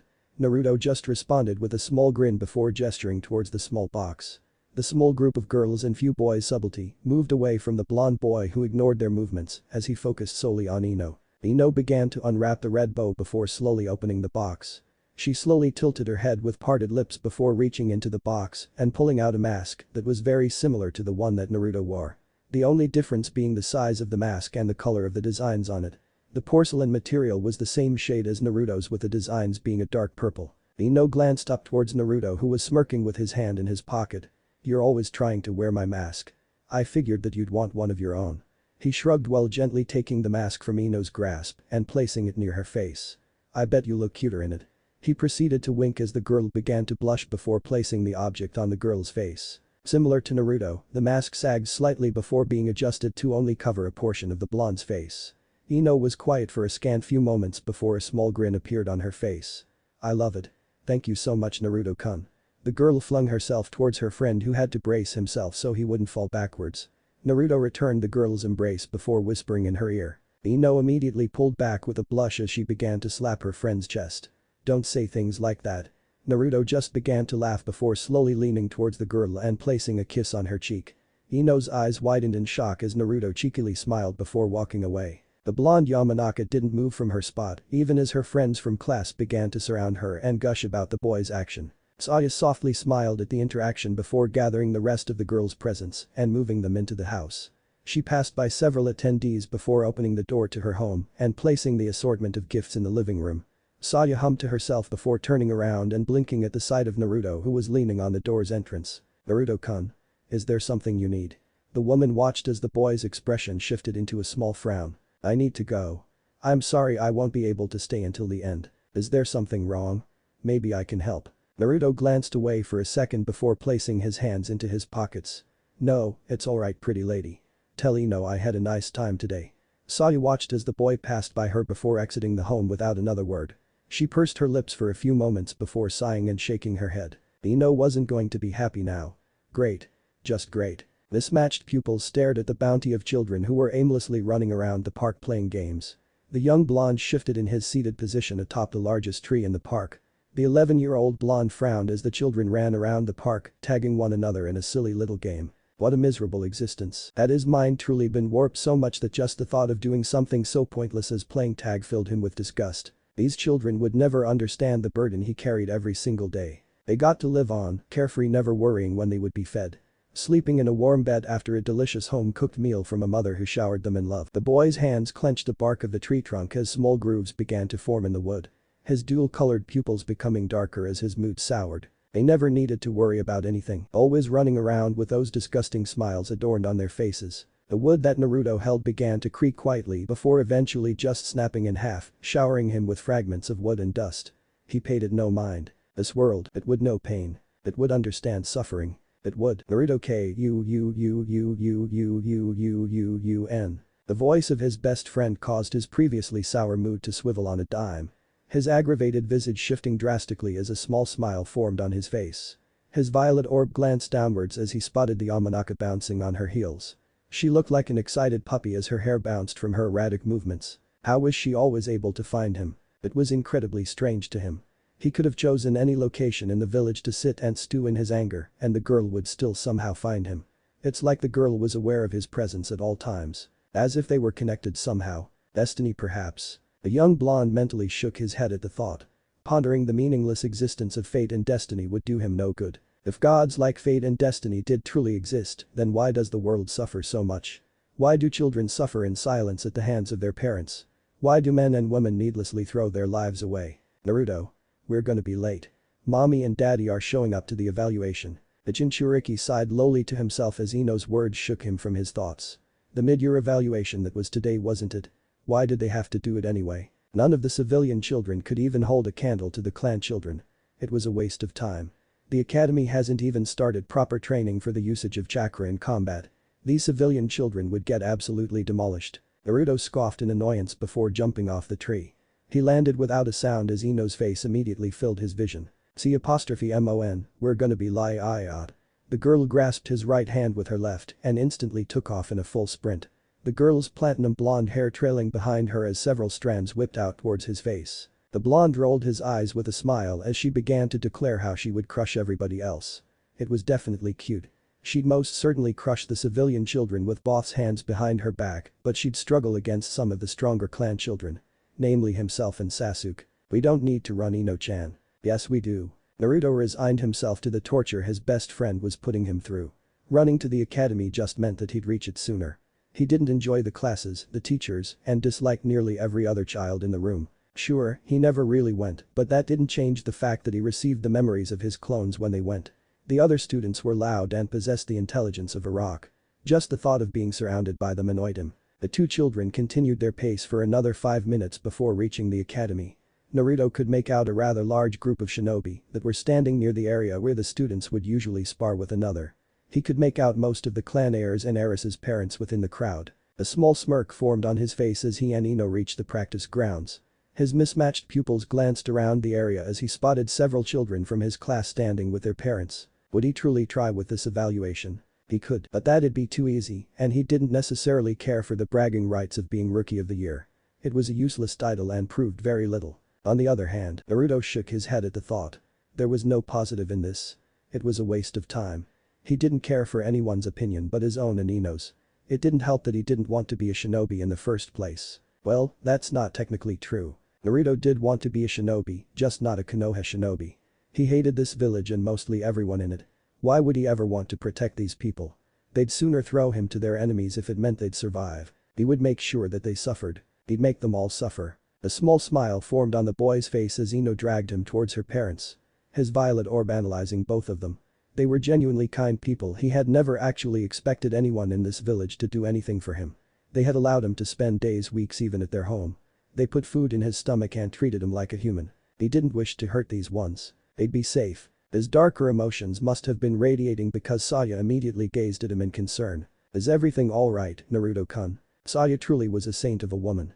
If there were more people like her in this world, then maybe he would have been a more optimistic individual. But of course, one good person does not make up for the thousands of sins that others commit every single day. His quest would continue. It had to. Naruto Uzumaki was someone who would shape the future of the world. He'd be its savior or he'd be its end. I'm okay, pretty lady. I just want to go home. He refused to look in her eyes. They'd be full of compassion and he didn't need to be filled with guilt for his future decisions. She was the mother he never had. His body tensed up as the woman's hand raked through his spiky locks.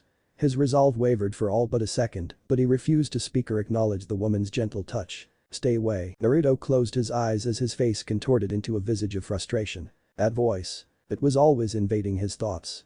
Never resting. Never leaving. Speaking. Yelling.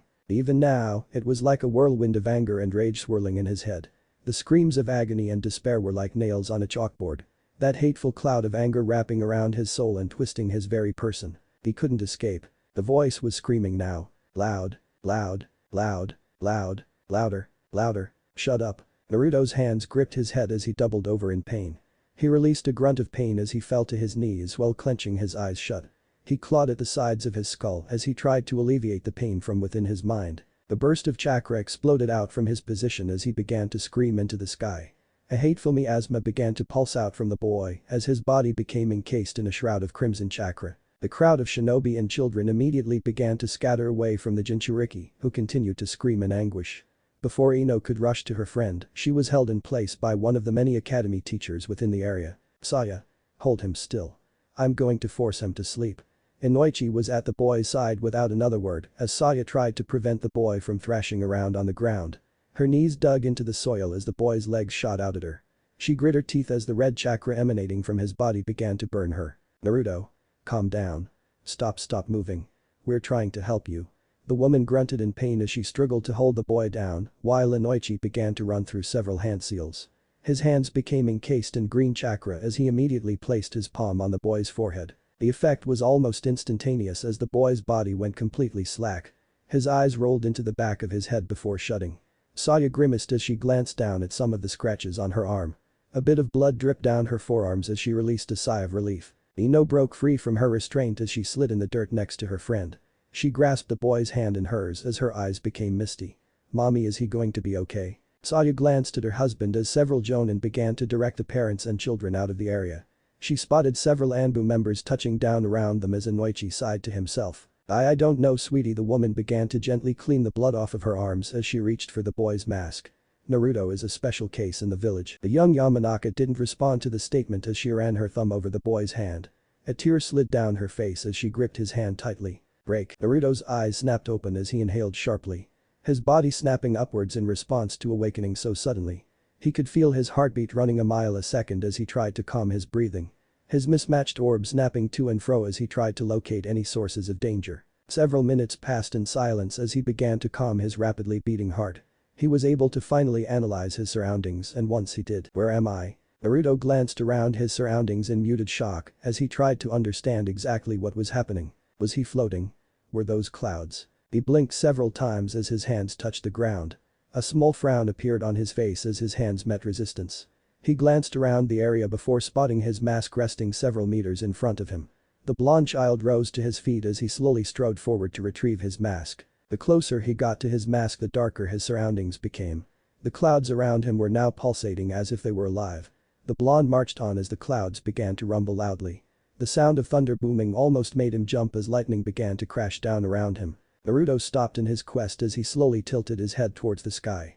A single raindrop landed on his cheek before several more crashes of thunder rang out. 2 drops.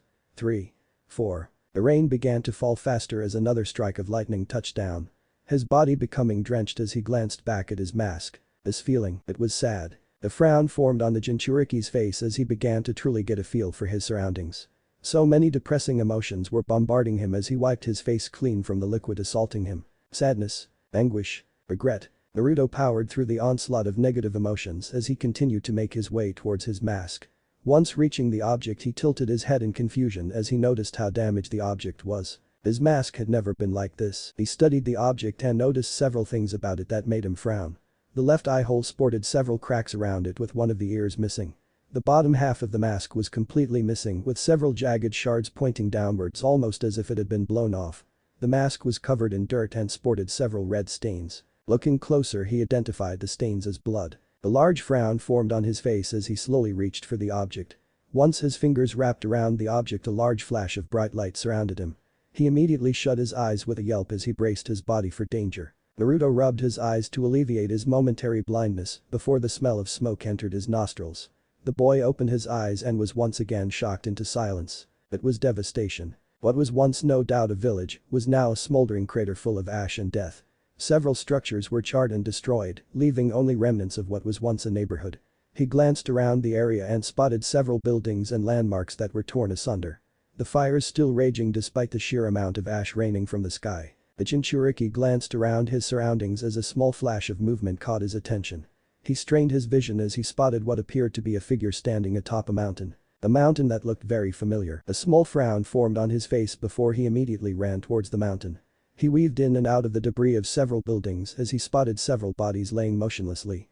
The stench of death and burning flesh assaulted his nostrils as he cringed lightly. Dozens upon dozens of dead bodies lay on the ground, all sporting a very familiar insignia as well. Naruto ran for several minutes before reaching what he assumed to be the Hokage monument. His mismatched pupils landed on the cloaked individual he spotted minutes earlier as he slowed to a stop. He glanced down at the broken mask within his hand before frowning. The individual wore a black cloak with a hood that concealed his upper body. He wore ebony pants and sported a pair of black boots to match. The person wore a pair of fingerless black gloves that ended at the elbow. Red tape was wrapped around the person's boots and gloves. The man gave off a feeling of despair and anger as Naruto began to slowly move forward. Why did this seem so familiar to him? Was this one of those dreams he had of toppling Konoha? But it felt real. Too real. Naruto got within 10 feet of the man before he was finally acknowledged. The hooded figure rotated his head, if only slightly, behind him. Naruto was unable to make out any distinctive features, but the feelings of despair only seemed to get worse. No, that wasn't quite right. Naruto felt more sadness than anything. Like a feeling of permanent defeat wafting over him and tugging him down. As if all hope was lost and life had lost its meaning. That's what he truly felt from this man. Miserable, isn't it? The voice shook him to his core. It wasn't possible. It couldn't be. Yo, it's you. Naruto stood ramrod straight as the figure slowly lowered the hood covering their head. A mane of spiky, black hair was released from its confines as the man began to slowly turn around. Naruto took a step back in shock at the man who was staring back at him. It was him. The man he'd seen in his dreams. He was the voice. The face, not unlike his own, stared back at him with apathy. 3 jagged whisker marks adorned on his face with a set of mismatched orbs. One violet and one blue. The only thing he was lacking was blonde hair and a mask. Naruto glanced down at the destroyed mask in his hands before staring back at himself. I don't understand. Who are you? Who am I? What is this? The man ignored the questions before slowly turning around and staring out at the destroyed village of Konoha.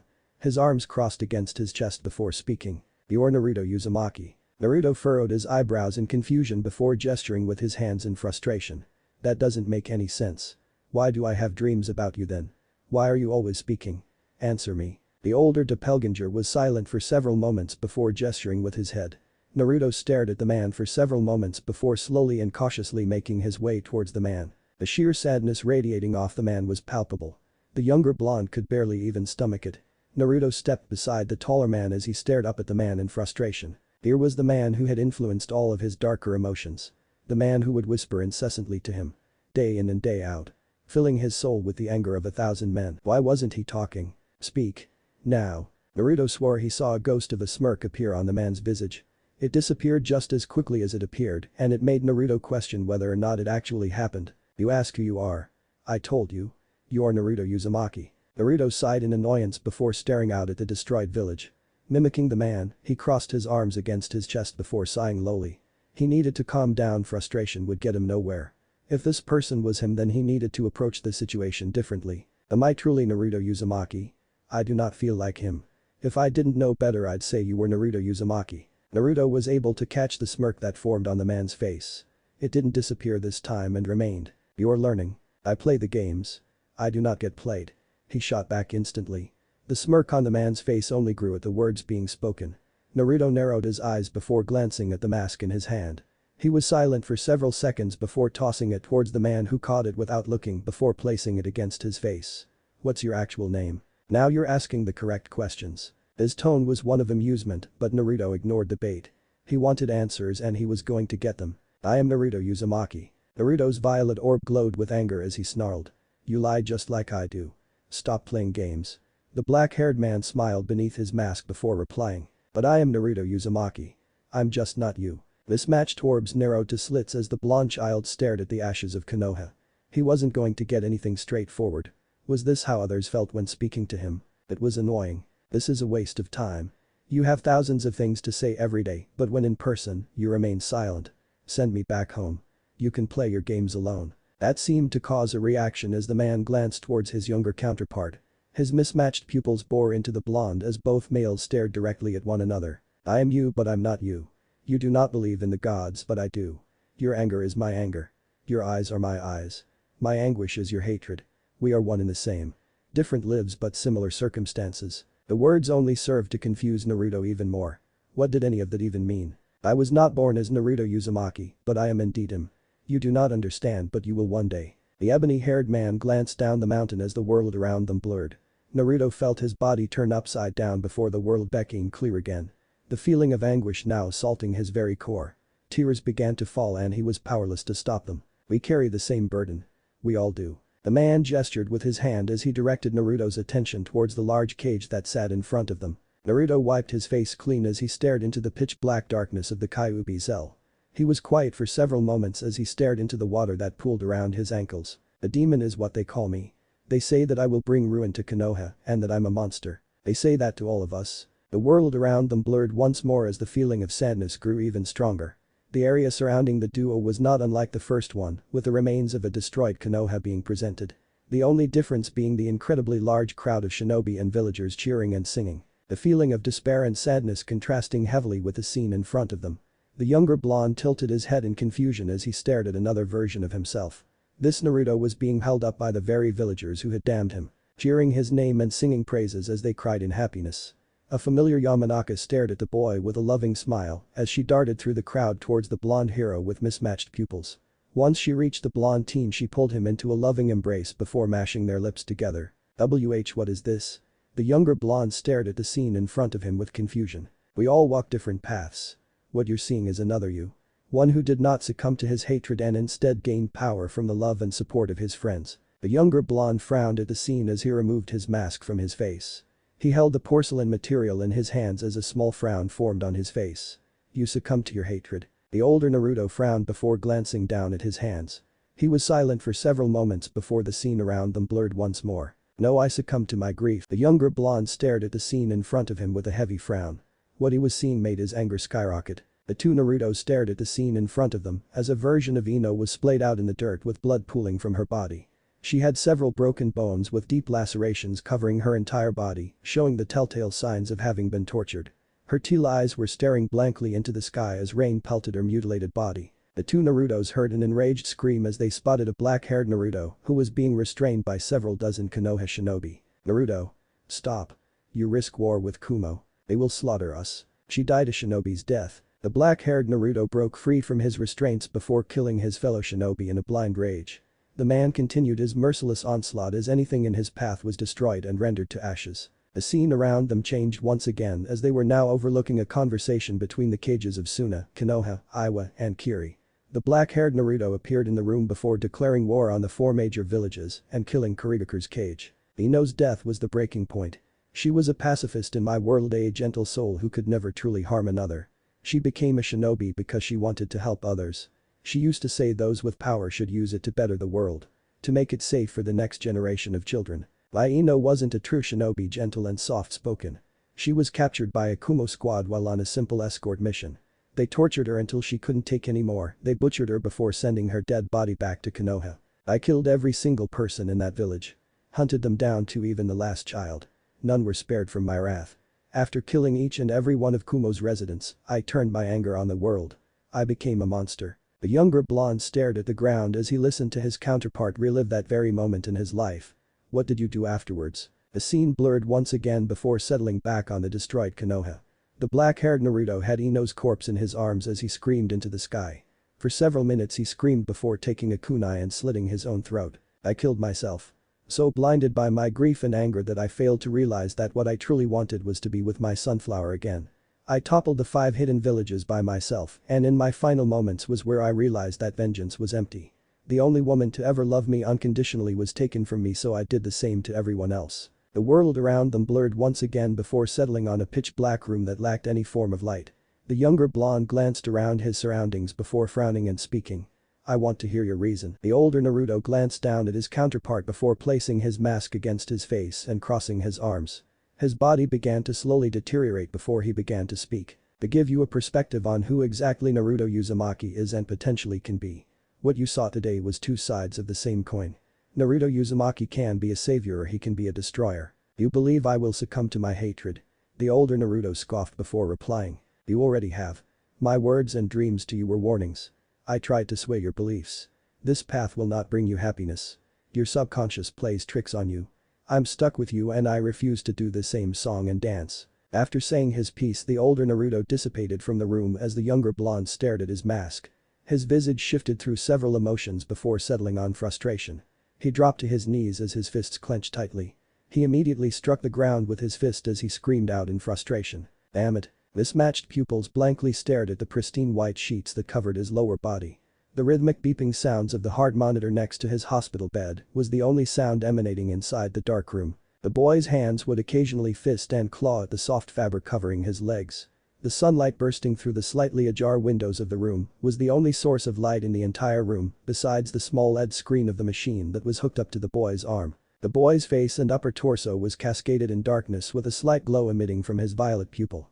His jaw was clenched shut and he would occasionally grind his teeth together when a wave of anger passed through him. The boy's nose twitched several times, but he did not move.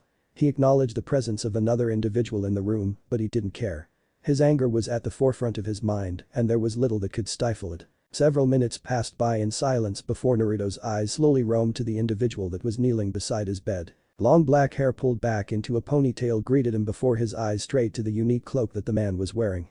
It had a high collar with red clouds designing it. Akatsuki, Itachi, what do you want? The young child's tone was one of anger. The Grim Reaper of Konoha slowly raised his head and stared into the eyes of his charge. His headband possessed a clean slash through the insignia adorned upon the metal. The teen's crimson gaze bore into the child's face with apathy before he spoke quietly. I've come with interesting details about the group. At the child's blank visage the Uchiha continued speaking, well aware of the boy's ire. There is a hierarchy in the group, a power struggle between two of the leaders. Despite the residual anger coursing through his core, Naruto narrowed his eyes in silence. His mismatched pupils glanced towards the curtains of the room and idly noticed that Nico was sitting on the windowsill, watching the interaction quietly. The hierarchy. A group of S-rank rogue nin with an established power ranking system. Naruto was silent for several seconds before glancing back at the Uchiha. Ideals must be clashing. Itachi nodded his head before speaking. There is a member from each of the major villages. Orochimaru is also a part of the organization. Itachi noted that the young blonde did not react to the revelation. The two leaders are dangerous. That drew the boy's attention and his narrowed gaze now shone with genuine curiosity. Shinobi, that actually made Itachi cautious. That was interesting in itself. Oh, now it is getting interesting. Who could make the Grim Reaper of Konoha mind his step? The teen's Sharingan slowly spun before he responded. A man who possesses the Rinnegan, he is the most dangerous of the group. The other member is a man who claims to be Madara Uchiha. Naruto released a scoff as his gaze strayed towards Nico. Madara Uchiha. I did not think you were capable of making jokes, Itachi. The Uchiha did not physically react to the boy's statement as he responded. It is who he claims to be. That does not mean that I believe him. The man's power does not concern me, nor am I intimidated by him. It is his Manjikyu Sharingan ability that gives me pause. Naruto stared at Yuga for several more seconds before turning back towards the teen. Your observations. He is able to teleport at will and seems to have zero side effects when using the ability. He likely possesses the eternal Manjikyu Sharingan due to this, but I have no confirmation. He keeps a hefty distance from every member in the organization, and the closest I have been able to get to him was a distance of 5 feet. If he was truly Madara Uchiha, then he would have no reason to show fear of me. He hides it well behind that mask of his, but I can sense it. Naruto noted that the teen's tone held a bit of frustration when explaining the man's abilities. It was to be expected. He prided himself on his ability to deduct and break down abilities with just a single glance. Madara Uchiha wearing a mask. Surely this man is not so foolish as to think that the Madara Uchiha would willingly wear a mask. Had Itachi been a lesser man, he would have scoffed at the question. It is precisely this reason that he does not intimidate me. Should I learn more about his ability, then I am confident I can deal with him. It will take time, though, something we don't have. The blonde child stared at the teen questioningly. The Rinnegan user is growing impatient, and it is likely because of ideals clashing with one another. Every individual in the organization has their own agenda. As powerful as every member is, it is impossible to truly control individuals who don't believe in the group's goals. Most of the members only stay because both parties benefit from the exchange. Itachi's eyes strayed towards the door of the room before returning to the Jinchuriki. It seems our time is coming to an end. Naruto closed his eyes for a second before speaking. Danzo is going to be a problem. You and Nico will have to deal with him. Itachi slowly nodded his head at the statement as the boy continued speaking. Danzo will try to deal with Yuga discreetly. You will stop this from happening. I do not care how it is handled, but I expect it to be handled. Hiruzen has likely come to the same conclusion about her. It is only a matter of time before one of them acts. Itachi nodded once more before bowing his head and preparing to leave. Before he could disappear, his charge spoke once more. You have your father's eyes. Itachi slowly nodded his head but did not speak. How is Tsunade doing? The boy's tone was one of amusement and Itachi feigned ignorance. A small smirk blossomed on the boy's face, but he did not push further. Goodbye Itachi, your family misses you. The Uchiha Sharingan slowly spun at the statement, but he didn't respond as he disappeared in a flock of crows. Naruto's smirk disappeared as a soft knocking resonated from the door. His mismatched pupils stares at the door for several seconds before the individual behind it slowly pushed it forward. A small smile began to form on the blonde's face as the person came into view. A curtain of platinum blonde hair swayed in the air as Ino entered through the door. She had yet to actually take notice of the fact that he was awake and was most certainly watching her. The young Yamanaka, as quietly as she could, edged around the door and shut it as silently as she could. The door shut with nary a sound before the girl sighed in quiet relief. Her long ponytail bounced erratically as she nodded her head before she swiveled on her heel with a large smile. She was woefully unprepared and did not expect to come face to with the visage of her best friend, nor was she ready to hear his boisterous greeting. "Helloo, my beautiful sunflower. Hhh. Ino Yamanaka jumped quite literally 5 feet in the air as she screamed in surprise. She did not land gracefully. Her rear connected with the ground and she was keenly aware of the fact that Naruto was laughing at her misfortune. Her pale face was instantly engulfed in a shade of ruby as she tried to calm her rapidly beating heart. It took several seconds longer than she would have liked, but she was eventually successful in her endeavor. Ino's face morphed into a cute pout as she stared up at her best friend. "Naruto. Don't do that. You know I scare easily." The girl's arms crossed against her chest as she glared up at the boy. Naruto's laughter eventually ceased as he stared down at the girl. His smile began to soften and he slowly moved to sit beside the girl on the floor. His mismatched pupils glanced towards the window of the room, noticing that Yuga had now disappeared. Ino watched him with a curious gaze as the boy sat directly beside her, his arm brushing against hers. His silence was slightly surprising. She had expected him to give her some kind of witty retort like he usually did. Her teal orb studied his face for several moments before a small frown appeared on her face. He was smiling, but he didn't look happy. Ino had been around Naruto for a long enough time to know when he was truly happy or when he was faking it. And right now he was most certainly faking it. Her mother had always told her that eyes were the window to the soul. "Naruto-kun." He glanced towards her with a curious gaze and noted the concerned visage she sported. "What's wrong?" Naruto blinked at the question before offering a crooked smile. "I'm fine." He was immediately interrupted by Ino, whose visage hardened. "No, you're not fine." The blonde Jinchuriki glanced towards his friend in slight surprise before avoiding her gaze. Too much concern. Genuine concern. For him, he didn't deserve it. Not from her, her mother, her father. Not from anyone. He was an awful person. The conversation with himself rang through his head as he contemplated the words the man had said. "Your subconscious plays tricks on you." Was that man not the reason these memories of another Naruto invaded his brain? Was he not the reason that these violent thoughts plagued his core? He'd be normal if that man didn't exist. Lies. Naruto's teeth grinded together as he resisted the urge to claw at the tile on the floor. He'd never be normal. He had been set up for failure since his birth. We carry the same burden. We all do. They say that to all of us. It was so easy to hate. So easy to succumb to primal instincts. He was hurt by these people. It was only reasonable that he wanted to hurt them back. To hurt all of them. To step on their necks and watch the life drain from their eyes. How could an individual who had gone through the same circumstances and struggles as he did turn out to be a good person? How? How? It didn't make sense. They expect you to just turn the other cheek. To forgive them for wronging you. His suffering was unjustifiable. He didn't cause the pain and death. He didn't attack this village. He didn't ask to be a scapegoat. He didn't ask to carry this burden. Why could they not understand that? Why couldn't they see it? His vision was obscured by a curtain of blonde hair and the familiar scent of his sunflower invaded his nostrils. His sunflower. He felt the girl's arms encircle around his body. His anger began to fade away at the gentle touch and he allowed himself to sink further into it. He missed the sensation. Mismatched pupils fluttered several times as the visage of an older Ino filled his vision. He ignored how wrong this image was in favor of succumbing to the woman's loving smile. "What did I tell you, Naruto-kun?" Those teal eyes of hers shone with such sincerity that he averted her gaze. "I'll always be here." Hey, look at me, you know I hate it when you do that. Take that mask off. It gets in the way." Gentle fingers danced under his chin and he felt the familiar weight of his mask slip off his face shortly after. He ignored the fact that he didn't own a single pair of black boots and instead focused his gaze on the woman who was stroking his cheek. Her head tilted with an exaggerated motion and he felt the familiar tug of a smile forming on his face. "There it is. How many times do I have to tell you to smile more? It's beautiful." This was wrong, everything about it wasn't. "Nah, Naruto-kun. I was able to master the second step of my Iryo ninjutsu training." "Oh. It's OEXCITING." The girl's fingers left his face as she clapped her hands with a beautiful smile. Her head danced side to side as she continued speaking. I'll be able to help even more people.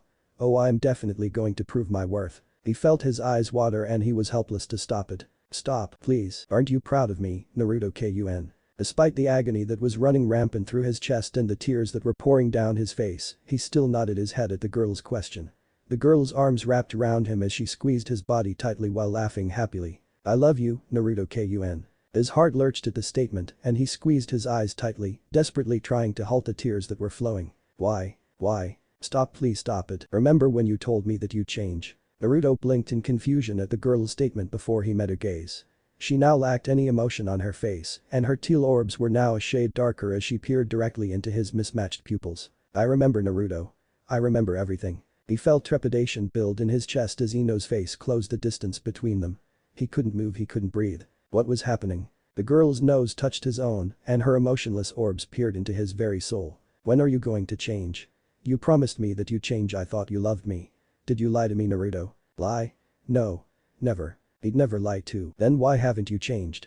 You're still the same. Do you make empty promises just to keep me happy? Ino's face retreated away from his and she changed. Her body, her face, everything changed. Her body was covered in lacerations and she sported a disgusting broken neck. Blood dribbled down the side of her lip and her hair was caked in blood and mud. Her purple outfit was torn in several places and she was covered in dried blood. You need to change, Naruto. Her voice was like nails on a chalkboard and it pierced his very core. When will you change? Her voice rose an octave higher and her face contorted angrily. When will you change? Another octave rose accompanied by the feeling of hate. When will you change? And another octave accompanied with rage. When will you change? Naruto jumped away from the touch of his friend as if he had been burned. He noticed the confused, concerned expression on the younger girl's face and he quickly scurried away from her until his back slammed against the hospital wall. His vision swayed briefly and he was now aware of how heavy his breathing was. The terrifying image of the older Ino melting away as the girl stared at him in slight shock from her seated position. Naruto grimaced to himself before shifting his position and placing his hands on the floor. He retched several times before eventually vomiting on the floor. Ino was by his side in an instant and completely ignored the bile on the floor in favor of helping her friend. She was rubbing his back while whispering softly into his ear. Another wave of nausea crashed into Naruto and he puked once more. He groaned several times after emptying his stomach and had to close his eyes due to the vertigo he was experiencing. The blonde Jinchuriki shook his head several times before he felt Ino gently lift his head. Her teal orbs met his for a single second before she began to gently wipe his mouth with a spare rag she found near his hospital bed stand. She didn't grimace or cringe away from the heavy stench of the vomit, nor did she shy away from cleaning it off him either. Naruto allowed the girl to do as she pleased as a wave of shame passed through him.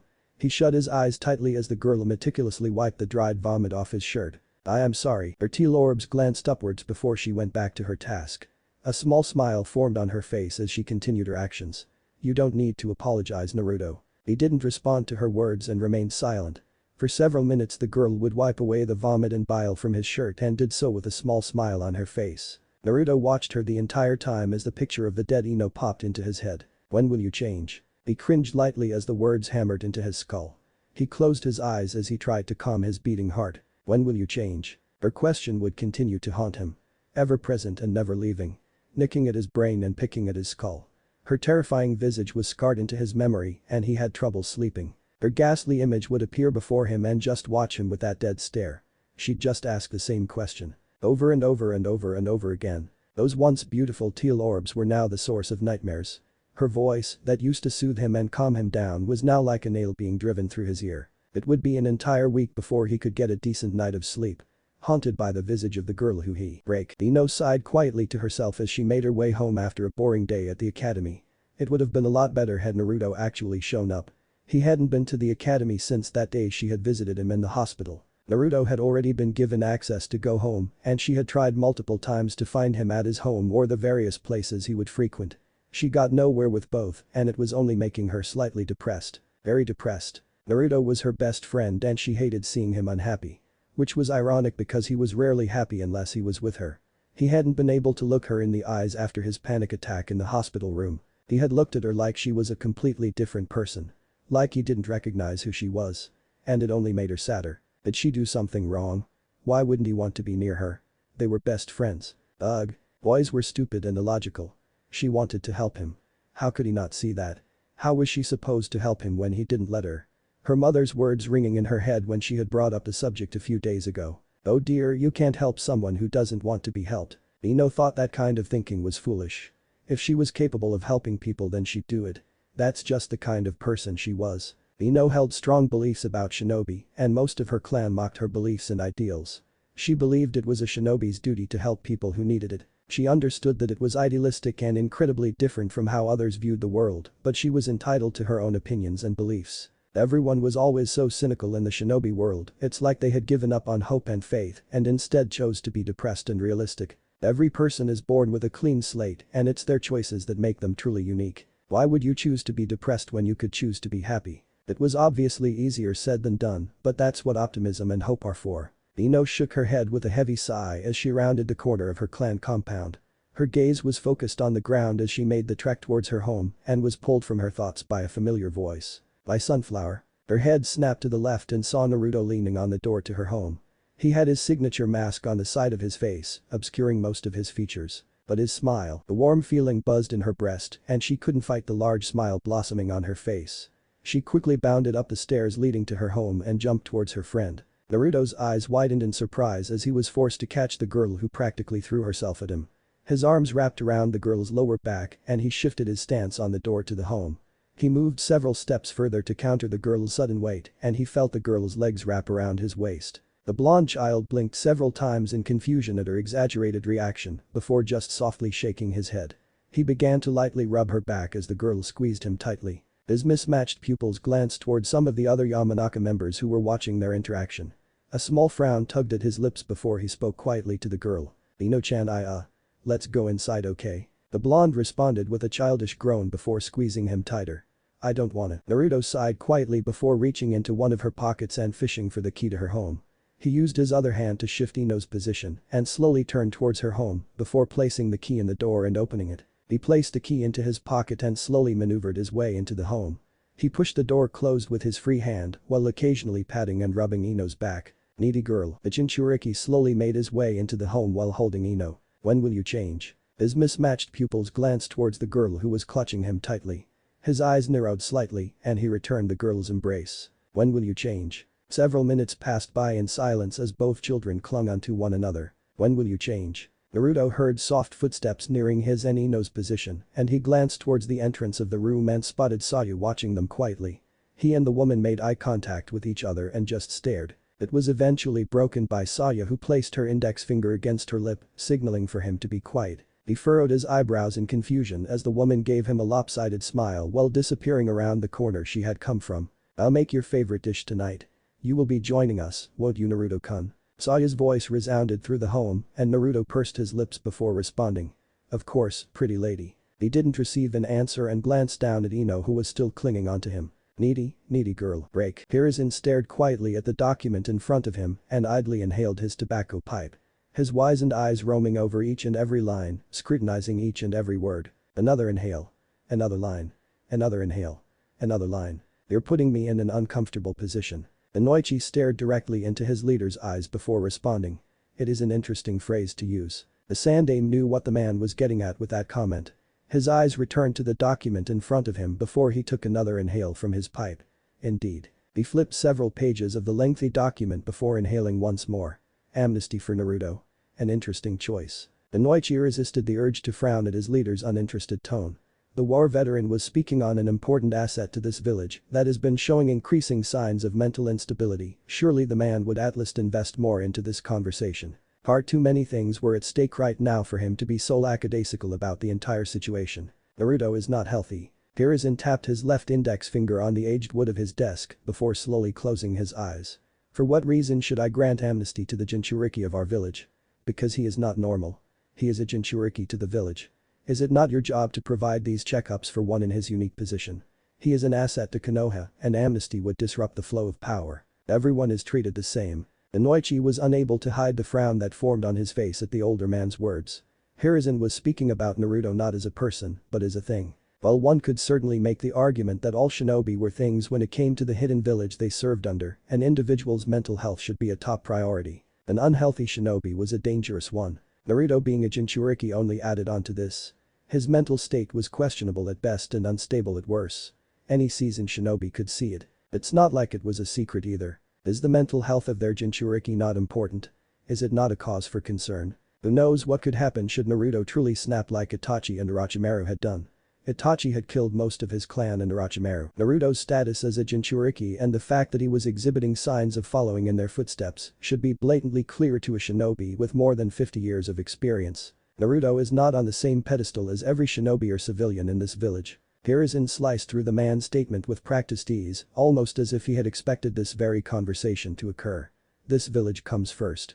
Jinchuriki or not, the betterment of Konoha and its people are my main concern. I cannot grant the boy amnesty as it would interfere with the village's personal needs and wants. Inoichi's fingers clawed at the cloth of his pants before he slowly closed his eyes. The Yamanaka clan head slowly rose from his seat before taking the document off the Hokage's desk. Without waiting for a dismissal from his leader, the man walked out of the office. Not caring for any repercussions that would befall him for his lack of respect, Hiruzen sighed quietly as he continued to inhale from his trusty pipe. Several minutes passed by in silence before he slowly swiveled his chair to face the large window behind him. The older man glanced towards the portraits of the previous cages and he studied them for several minutes, noticing something wasn't quite right with them. It took several more seconds for him to realize that one of the portraits was missing. The portrait of the man who would have been his successor. Break. Inoichi sighed lowly to himself before unlocking the door to his home. His eyes glanced towards the document in his hand and he shook his head disappointingly. Before he stepped inside the home, the man burned the document with a little application of Kaiten chakra. The parchment was instantly engulfed in flames and Inoichi watched the embers do their job for several long moments. He stared at the ashes of the document before sighing quietly and opening the door to his home. The man slowly entered his home before placing his keys on the table stand near the door of his home. The leader of the Yamanaka clan slowly roamed through his home and heard the telltale signs of his loving wife and daughter conversing in the kitchen. There was several seconds of silence before laughter erupted from the two women, followed by an annoyed grumble from a young male. Inoichi tilted as curiously as he slowly stepped into the entrance of the kitchen, remaining as quiet as possible so as to not disturb the three individuals who were talking with one another. A small smile appeared on his face as he spotted his wife ruffling a maskless Naruto's hair. Ino was beside the boy with a large smile as she desperately tried to stifle her giggles. The young Jinchuriki had a small blush on his face as he tried to ignore the obvious teasing from both Yamanakas. The boy eventually just accepted what was happening and released several joyous laughs as Saya gently caressed his cheek like a mother would do for her son. Inoichi continued to observe the scene with a hopeful smile as he blocked out the day's event. Perhaps things wouldn't be so bad. If you had to describe how you are feeling at this very moment, how would you do so? Naruto's eyes slowly trailed towards the individual who asked him the question. He stared into the man's eyes for a brief moment before staring at the empty cup in front of him. That depends. Is everything being spoken in this room confidential? The young boy questioned back towards his therapist. Inoichi briefly glanced up from his notepad before offering the boy a simple nod. Everything that is said in this room is for my ears only, Naruto. Even if Hiruzen wished to know, I would not tell him. The quiet hum resonated from Naruto's throat as he tinkered with the empty cup in front of him. He picked the object up before staring into it. I am content. He answered quietly. The leader of the Yamanaka clan nodded while scribbling in his notepad. He crossed one leg over the other before briefly glancing up at Naruto and staring into the boy's eyes. Describe Konoha to me, if you will. Naruto did not tear his gaze away from the glass cup he held in his hands. A cesspool of bigotry and hypocrisy. Naruto squeezed the cup in his hands, causing it to crack in his grasp. The young blonde slowly raised his gaze towards Inoichi before ultimately crushing the object in his hand, uncaring of the glass that was now slicing into in his hand. Blood slowly trickled down the boy's hand and dripped onto the carpet below him. Inoichi resisted the urge to frown at the action and quelled the knee-jerk reaction that sprung from his chest. He watched as the boy reached for a napkin whilst continuing to maintain direct eye contact. The boy then proceeded to wipe his hand clean before tossing the napkin onto the table. Inoichi pursed his lips before jotting the statement down in his notebook. And how do you feel about Konoha? An eerie smile formed on Naruto's face as he replied almost instantaneously. I hate it. The older man scribbled the response in his notepad as he contemplated his next string of questions. He and Naruto had just started their first session and it seemed like the boy was willing to speak truthfully. Perhaps he should change tactics. Inoichi was well aware of Naruto's hate for Konoha since it was very easy to see. The boy didn't really bother hiding it but did not bring attention to it either. How would you describe me? He proposed to the boy. Naruto's head tilted curiously, causing his mask to bounce lightly from the action. He was silent for a few moments before answering quietly. Patient. Kind. Understanding. Inoichi said nothing and jotted the response down. "And how do you feel about me?" His light blue eyes found Naruto's mismatched orbs as both males stared at one another quietly. The Jinchuriki's face gave nothing away as he stared at the older Yamanaka. Naruto did not answer. Inoichi nodded his head before asking another question. "How would you describe Saya Yamanaka?" Once again, Naruto answered almost immediately. "Kind. Loving. Nurturing." "How do you feel about Saya Yamanaka?" Inoichi questioned. For the first time during the session did emotion finally swirl in the boy's eyes. The young blonde glanced away from Inoichi and stared at the wall with a tilted head, his mask facing Inoichi due to its position. "The mother I've always wanted." Inoichi's lips pursed as his eyes returned to his notepad. He stared at the parchment for several moments as he took in the boy's response. Perhaps it was the confidentiality that had Naruto saying these things. The boy never spoke about his feelings regardless of how mundane the topic or subject was. He was a reserved individual through and through. To know that Saya was something he had wanted for all his life, it both stung and tugged at Inoichi's heart. The leader of the Yamanaka clan flipped a page in his notepad and scribbled onto it before returning to his previous page. "How would you describe Ino Yamanaka?" A genuine smile blossomed on the boy's face as he answered.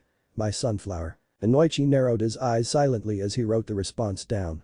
"How do you feel about Ino Yamanaka?" Naruto did not answer the man's question, but he held his genuine smile. Break. Life was so annoying. Naruto stood with his hands in his pockets as he watched his classmates spar with one another. His mask clung to his skull obscuring his face, hiding the aggravated visage adorned upon his face. People were so annoying. The facades. The fake smiles. The acting. It made him sick to his stomach. Anger and rage twisted in his chest as he resisted the urge to snarl. Adhere to the world's outlook. Be good, but only when it aligns with your superior's views. Strive to be a good person. Naruto's fingers cracked loudly as Sasuke knocked his opponent out of the ring. The child rolled several feet before coming to a stop at his own feet. The blonde teen slowly tilted his head down to stare at the boy who had been defeated before scoffing quietly and shaking his head. Naruto was tired. Tired of being angry. Tired of being quiet. Tired of being tired. Point to Sasuke Uchiha. Haruka's voice called out. "Are there any others who'd like to give it a shot?" The man's gaze roamed across the field for a brief moment before landing on Ino, who was raising her hand with a small smile. An action that Naruto was keenly aware of. An action that made Haruka incredibly uncomfortable. He felt an ice-cold chill run down his back as Naruto's head tilted. The Chunin closed his eyes for a brief moment to collect himself before opening them to discover that Naruto was now standing in the ring, directly opposite of Sasuke. The Uchiha narrowed his eyes while slowly settling into a stance. "Let your girlfriend fight her own battles." His ebony eyes briefly trailed towards Ino, who was staring at Naruto's back with a curious gaze. Sasuke's eyes widened as Naruto appeared directly in front of him. Time crawled to a standstill as the boy's mismatched pupils bore into him. His Sharingan activated on pure instinct as he parried the blonde's right hook. Sasuke's left hand coiled around Naruto's right wrist before pushing it outwards to open his guard up. The single Tomo in Sasuke's Sharingan spun as Naruto bashed his head against Sasuke's forehead. A loud cracking noise resounded through the area, followed by a grunt of pain. Sasuke's eyes snapped shut on instinct, and he was unable to defend himself from Naruto's vicious haymaker. The ebony-haired teen tasted copper as Naruto's left fist made direct contact with his right cheek. His head snapped to the left and before Sasuke could retreat, his upper torso was folded over from the fist that was embedded in his abdomen. A string of saliva ejected from Sasuke's face as his eyes widened in pain from the sheer force of Naruto's punch. "I know something you don't." A whisper full of venom invaded Sasuke's hearing as the boy struggled to get his bearings. His vision swirled for a brief moment as he failed to comprehend the fact that Naruto had lifted him into the air. Sasuke had all but a second to brace himself before his back connected with the hardened soil. His eyes closed tightly as another grunt of pain ejected from his throat. The ebony-haired teen felt a weight on his stomach and before he could throw Naruto off of him, several strikes connected to his face. Left. Right. Left. Right. Before the fifth one could connect, Sasuke felt the boy get yanked off of his body. "That's enough." Haruka's stern voice demanded. "Spars are purely stand-up in the academy." The Chunin glared at Naruto before releasing his hand. "You're done for the day, Naruto. It's clear that you cannot follow simple instructions." The blonde child stared at Haruka through the holes of his mask before tilting his head towards Sasuke. He was silent for several moments before tilting his head and uttering a sentence that made Sasuke's blood run cold. "You lack hatred when you have the same eyes as I do, come before me." Naruto ignored the boy's terrified expression as he began to leave the school grounds, ignoring the other Chunin teacher who tried to stop him from leaving. Haruka sighed heavily as he spotted Ino running after Naruto. The boy was growing more unstable with each day that passed. Why Hiruzen wanted the boy in the shinobi corps was beyond him. Naruto couldn't work with others, as evidenced by his lack of sympathy for others. He'd never pull his punches against anyone, and when put with Ino he'd forfeit the match. Iruka glanced down toward Sasuke, who was already showing signs of heavy bruising. The boy's bottom was busted as blood slowly trickled from the side of his mouth. The Chunin slowly helped the Uchiha back to his feet and watched as the boy slowly made his way towards the infirmary with a blank visage. Iruka noticed how the boy reacted to the words Naruto said. He sported a terrified expression whether he was aware of it or not. Iruka sighed quietly before rubbing his eyes in annoyance. "Naruto." Ino's voice called out as she chased after the boy. The blonde teen reached her friend and grasped his arm, halting him from moving forward. The two children were silent for several moments as Ino gently stroked his arm. "Hey, what's wrong?" she asked softly. What was wrong? The frown tugged at Naruto's face as he furrowed his eyebrows. Why was he mad? Confusion swelled in his chest as he slowly tilted his head down to stare at his left hand. He clenched his fist tightly before blinking slowly. "I don't know," he answered quietly. Naruto shifted his attention towards Ino, who wore a saddened expression. "I'm tired." Warning trigger scene. The blonde Yamanaka smiled weakly as she continued to gently stroke Naruto's arm. "Is there anything I can do to help?" she offered weakly. Naruto was quiet for several moments before sighing quietly. No, I don't think so, my sunflower," he answered truthfully. A spike of pain nicked at Ino's chest at the boy's statement. Well then I'll try." The girl's voice started off soft before gaining confidence quickly. She shifted her hold on his arm and immediately began to tug him along as she started walking forward, slightly dragging the Jinchuriki. "Come on. Mommy and daddy are going to be upset, but I don't care. You need help and I'm going to help you." Her beautiful teal orbs glanced into his eyes as a small smile formed on her face. "After all, you're my best friend. And best friends never give up on each other." The Jinchuriki's lips parted at the statement before he avoided her gaze. That caring and genuine gaze. He didn't deserve it. He'd never deserve it. He failed her and she was clueless. When she needed him the most he wasn't there for her. Naruto closed his eyes as a spike of pain erupted from his chest. Despair and sadness seeping deep into his veins causing his mind to regress. "Oh Naruto kun," his sunflower called out in a loving voice. "Pay attention, will ya?" A melodious giggle escaped through her lips as she tugged on his arm. "Today's the day I'm finally going to be a certified Iryo Ninu. It's so exciting." The young teen gushed on as she swayed side to side happily. Naruto clenched his eyes tightly in hopes of ignoring the scene playing out in front of him. The pain, the hurt, the despair. Why? Please. Stop. Stop.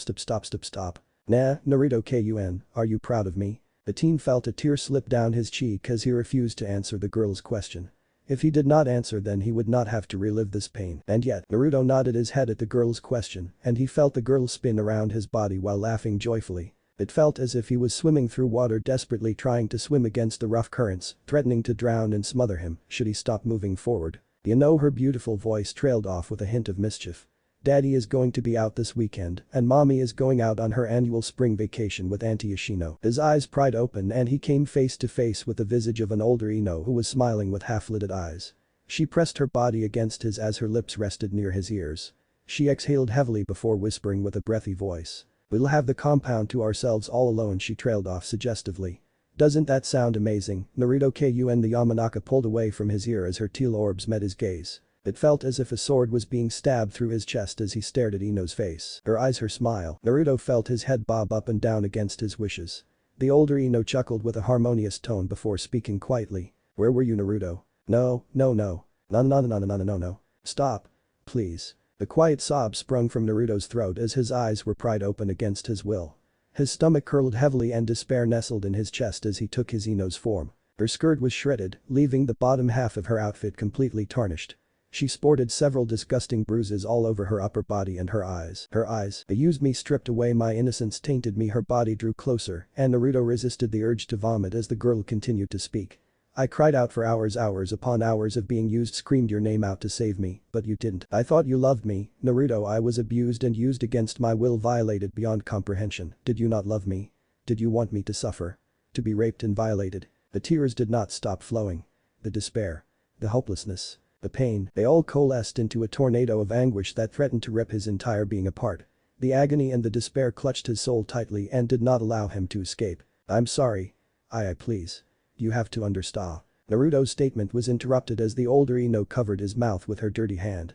Her dead eyes glaring into his mismatched pupils as she whispered hatefully with a voice that was not her own. "You allowed me to suffer. Do you know how it feels to cry out the name of the person you love while being used as a toy for someone else's enjoyment? Ino's eyes shifted as her nose grazed Naruto's. A violet hue appeared in her right eye as she continued. You'll relive every failure in your life until you change. Your pain is my pain. We are one in the same, Naruto. The longer you resist, the more painful it will be. Naruto screamed out in pain as the older Ino gripped his skull with both hands while squeezing tightly. Trigger scene over. Naruto's eyes snapped open and he awoke with a scream of pain. He thrashed wildly upon a bed that was not his own. He felt two sets of hands roam over his body trying to calm him down, but he could not comprehend what was truly happening. Naruto. Stop. Calm down. Inoichi's voice resounded out as he tried desperately to calm the hysterical Jinchuriki. You're safe, Naruto.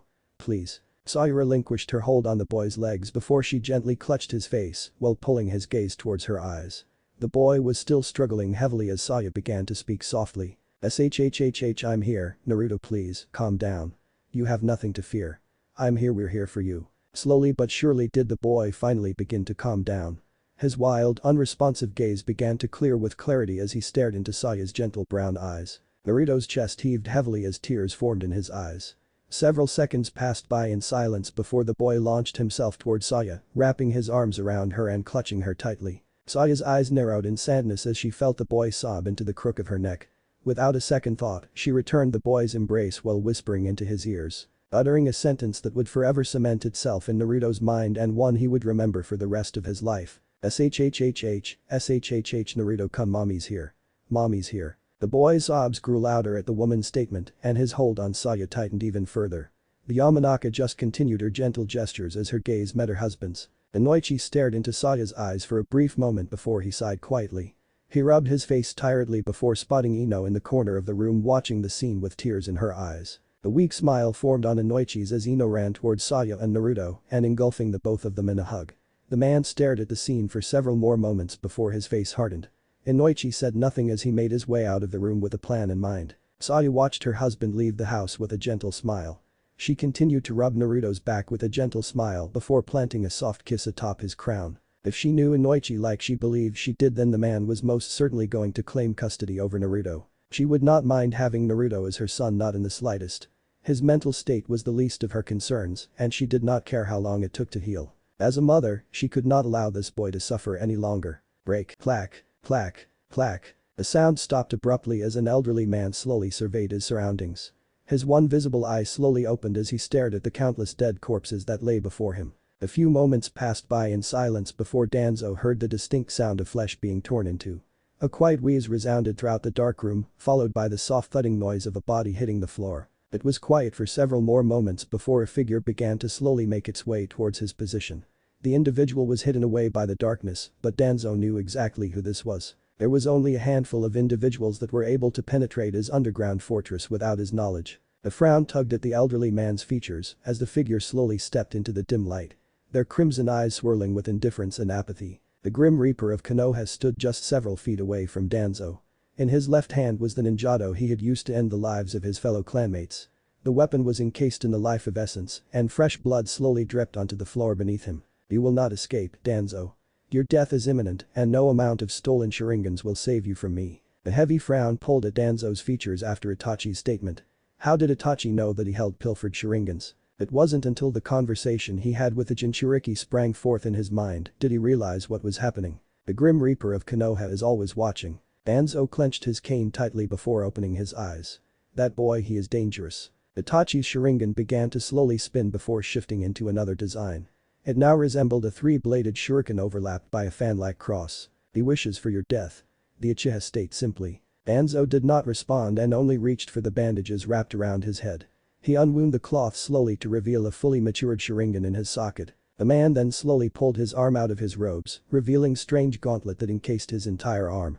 The device released a hiss of air before it crumbled to the ground, landing with a loud clanging noise. The man's arm held several matured sharingans, and it was a completely different skin tone, being all white with several wrinkles along the appendage. Another figure slowly dropped down from the ceiling, landing beside Itachi silently.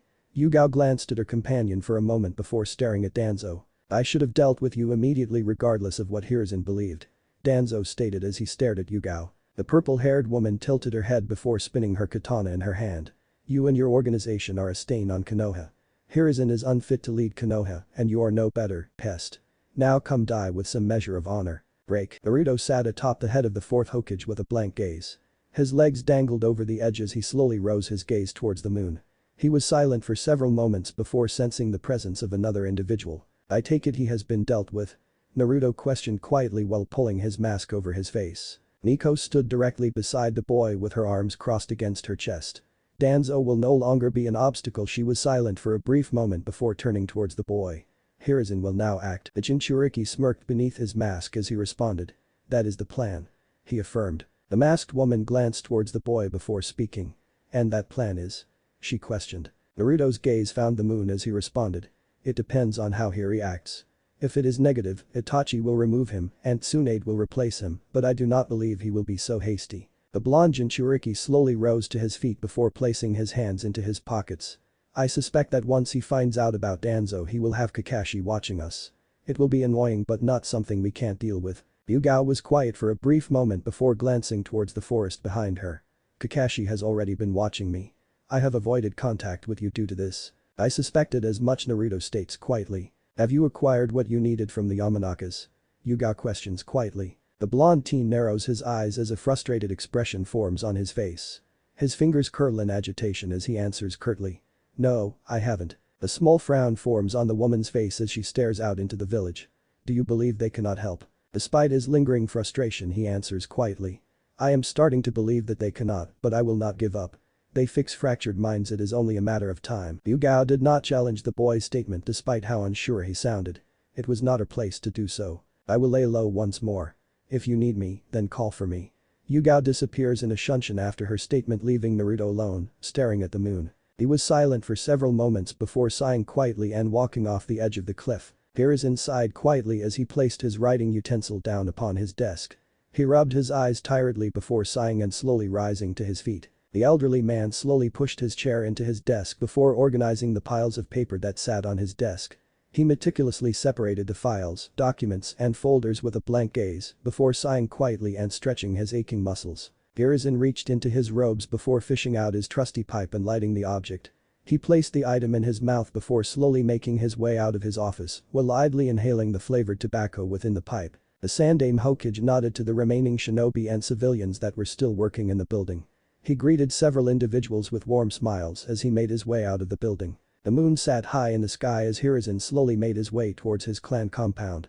His thoughts plagued with the recent happenings in Konoha. The Noichi's constant insistence of being Naruto's parental guardian was becoming tiring, and Hiruzen was steadfast in denying the man what he wanted. Naruto was an asset to Konoha. Whether Noichi liked it or not meant little to Hiruzen. He had a role to play in this village, and Hiruzen was going to make sure it happened. Naruto was Konoha's Jinchuriki, and as its Jinchuriki he was going to be its protector. Hiruzen subtly narrowed his eyes as a gentle breeze passed by him.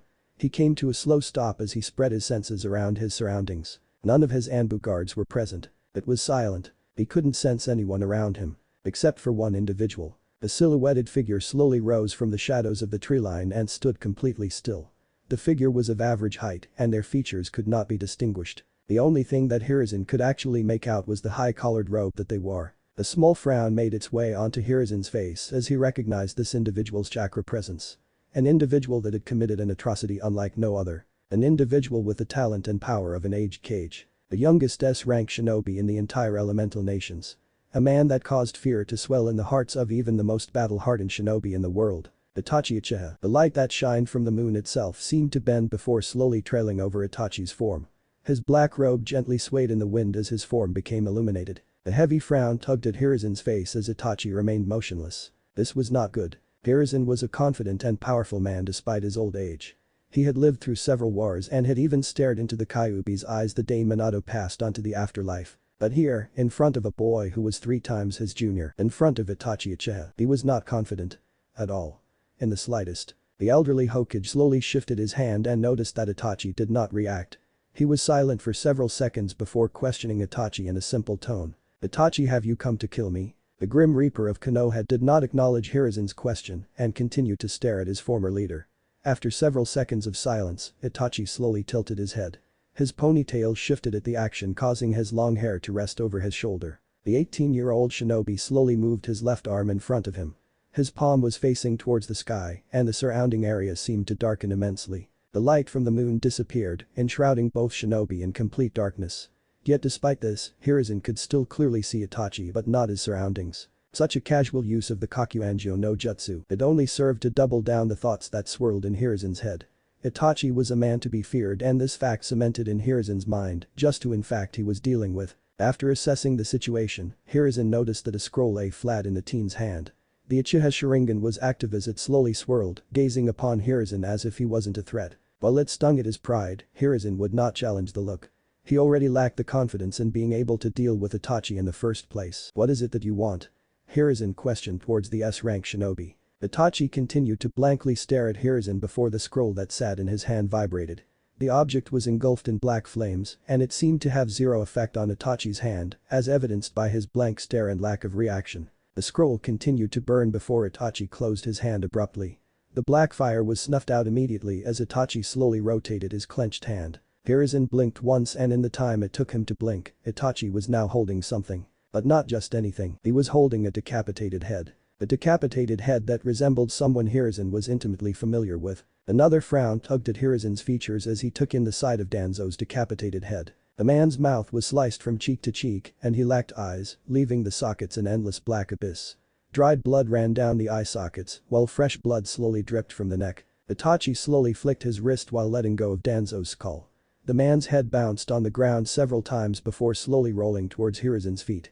The head came to a perfect stop just before his feet as Hiruzen stared directly at the man's head. "Izumi sends her regards." That was the only thing Itachi said. The man's form began to deteriorate before breaking down into 1,000 crows.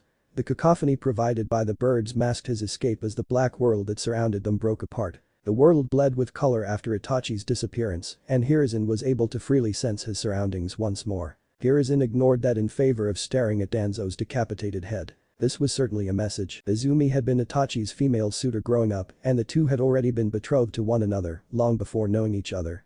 When Itachi became of age, the two were to marry, and Itachi would take over as acting clan head of the Uchihas. But as per the norm for shinobi, things do not go the way as planned. Danzo had took matters into his own hands and decided that Shisui would carry out the massacre.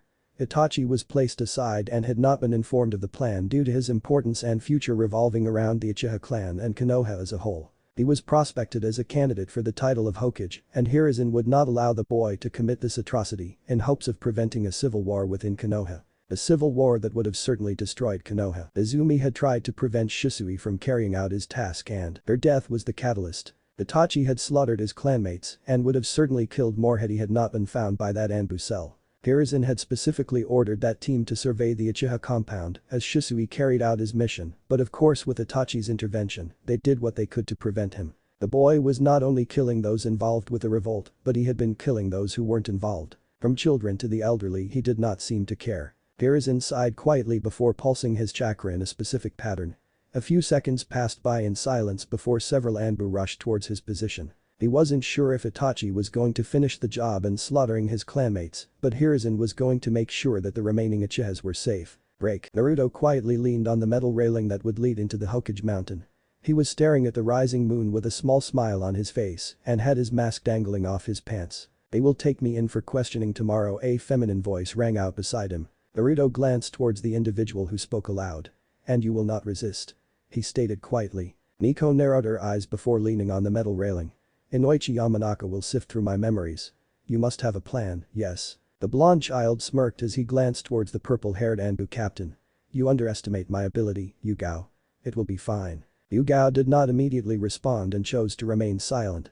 She gazed upon the setting sun with a detached expression for several minutes. "Care to explain?" she questioned with an unseen raised eyebrow. Naruto glanced at the woman before shrugging his shoulders. "Anything he wishes to see will just be fabricated. I can impart these memories into your mind and he will be none the wiser." Yuga pursed her lips before responding. "There's no guarantee that it will work." The glow that emitted from his violet pupil unnerved Yuga. She felt a chill run down her spine as he regarded her with a blank gaze. "It will work. You did your job and now I will do mine." Break. Naruto quietly sat in the windowsill of his room provided by Saya and Inoichi. His mask was left on his bed as he stared at the moon that rested high in the heavens. He was silent for several seconds before turning towards his right and spotting Itachi. The teen was staring at the moon as his Akatsuki cloak gently swayed in the wind. Naruto's surroundings distorted slightly and all of his senses disappeared. He was silent for a few moments before returning his gaze towards the moon. His reaction. Naruto questioned quietly. Itachi was silent for a moment before replying, his gaze not leaving the moon. Fear. He avoided confrontation. I'm sure he has shinobi standing guard around the Uchiha compound. Naruto nodded his head once before pulling one of his legs up and resting it on the windowsill. The boy draped one of his arms over his leg before speaking. Are you capable of bypassing them? I'm sure you wish to visit Izumi. The Grim Reaper of Konoha narrowed his eyes before responding. Will it be a problem? He questioned while glancing at the boy out the corner of his eyes. Naruto shifted his attention towards Itachi for a brief moment before shrugging his shoulders. Do as you wish. The blonde child waved his hand lazily after his response before slowly retreating into his room. He grasped the latch of the window before staring directly into Itachi's eyes and speaking once more. Give Mikoto a hint, I wish to speak with her after graduating. Itachi did not respond and silently watched the boy close the window. The ebony-haired shinobi slowly moved away from the window before disappearing in a flock of crows. Naruto leaned his hands on the wooden panel of the window and stared directly at his reflection in the glass. His face became shrouded in darkness as his violet pupil glowed ominously. Then Naruto-kun. The boy pulled away from the window as he turned his head towards the entrance of his room. He furrowed his eyebrows as he spotted a nervous-looking Ino who was holding her blanket and pillow in her hands. Can I sleep with you? I had a nightmare. The girl's gaze slowly found the floor as she clutched her blanket and pillow tightly. Naruto was silent for a few moments before glancing towards his own bed. He shrugged his shoulders before nodding his head. Of course. Ino smiled briefly before slowly wadding through the room with her blanket trailing behind her. The girl slowly hopped into his bed while pulling her blanket up. She picked his mask up before placing it on the nightstand that sat beside the bed. The girl placed her pillow beside Naruto's before turning towards the boy and offering him a small smile. Thank you. Naruto returned the gesture with a smile of his own. He briefly glanced towards the window that he had been previously staring at. And what he saw. His eyes narrowed dangerously as he stared at his reflection. The image that greeted him wasn't normal. His reflection sported a sick smile and its eyes were pitch black. The whisker marks that sat on its face were jagged and its canines were elongated. Naruto stared at the demonic doppelganger for several moments before clenching his fists angrily. He made to strike the glass before being stopped by Ino's voice. Are you coming, Naruto? The boy's previous ire disappeared as his attention shifted towards Ino.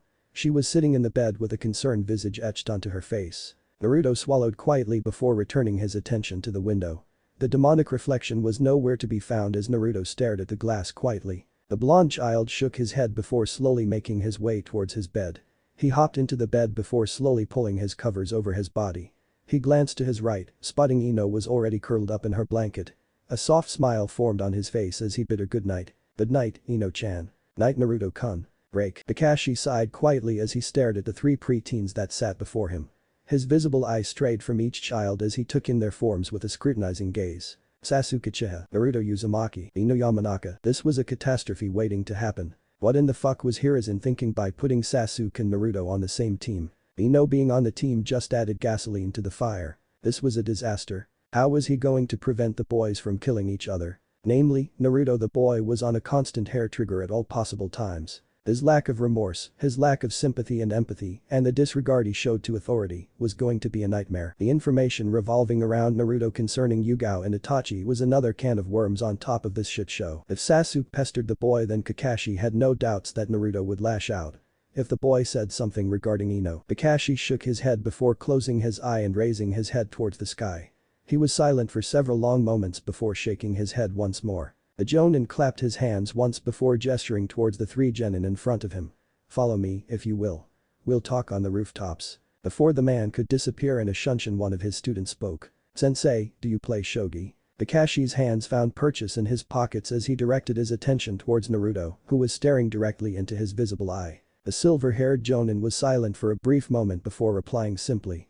On occasion, yes. Where was the boy going with this? The blonde child sported a small smile as he tinkered with his mask. Are you well versed in the game? Kakashi furrowed his eyebrows at the question before shrugging lazily. I'm no Nara, but I'd say I'm pretty decent at the game. So, yes. He answered nonchalantly. Naruto was quiet for a moment before offering the man another smile. That's good, can we play together sometime then? Kakashi stared at the Jinchuriki for several moments before answering slowly. If you bring the board in pieces, then sure. He shrugged lazily once more. Naruto grinned at his response before turning towards Ino.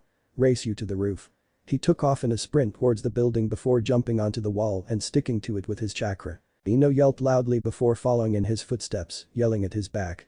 You're cheating. you can't do that. Kakashi stared at the two children as they ran up the wall of the academy with little issue. He was silent for several moments before glancing towards the remaining Uchiha. The boy was staring at his teammates with an annoyed visage before shaking his head and following after them. The boy placed his foot on the wall before slowly walking up it with his hands in his pockets. Kakashi stared at the Uchiha for a few moments before sighing quietly. At least they knew how to use their chakra, so that was a plus. The Jonin disappeared in a shunshin and appeared in front of the children. He raised an eyebrow as he watched Naruto and Ino play rock, paper, scissors.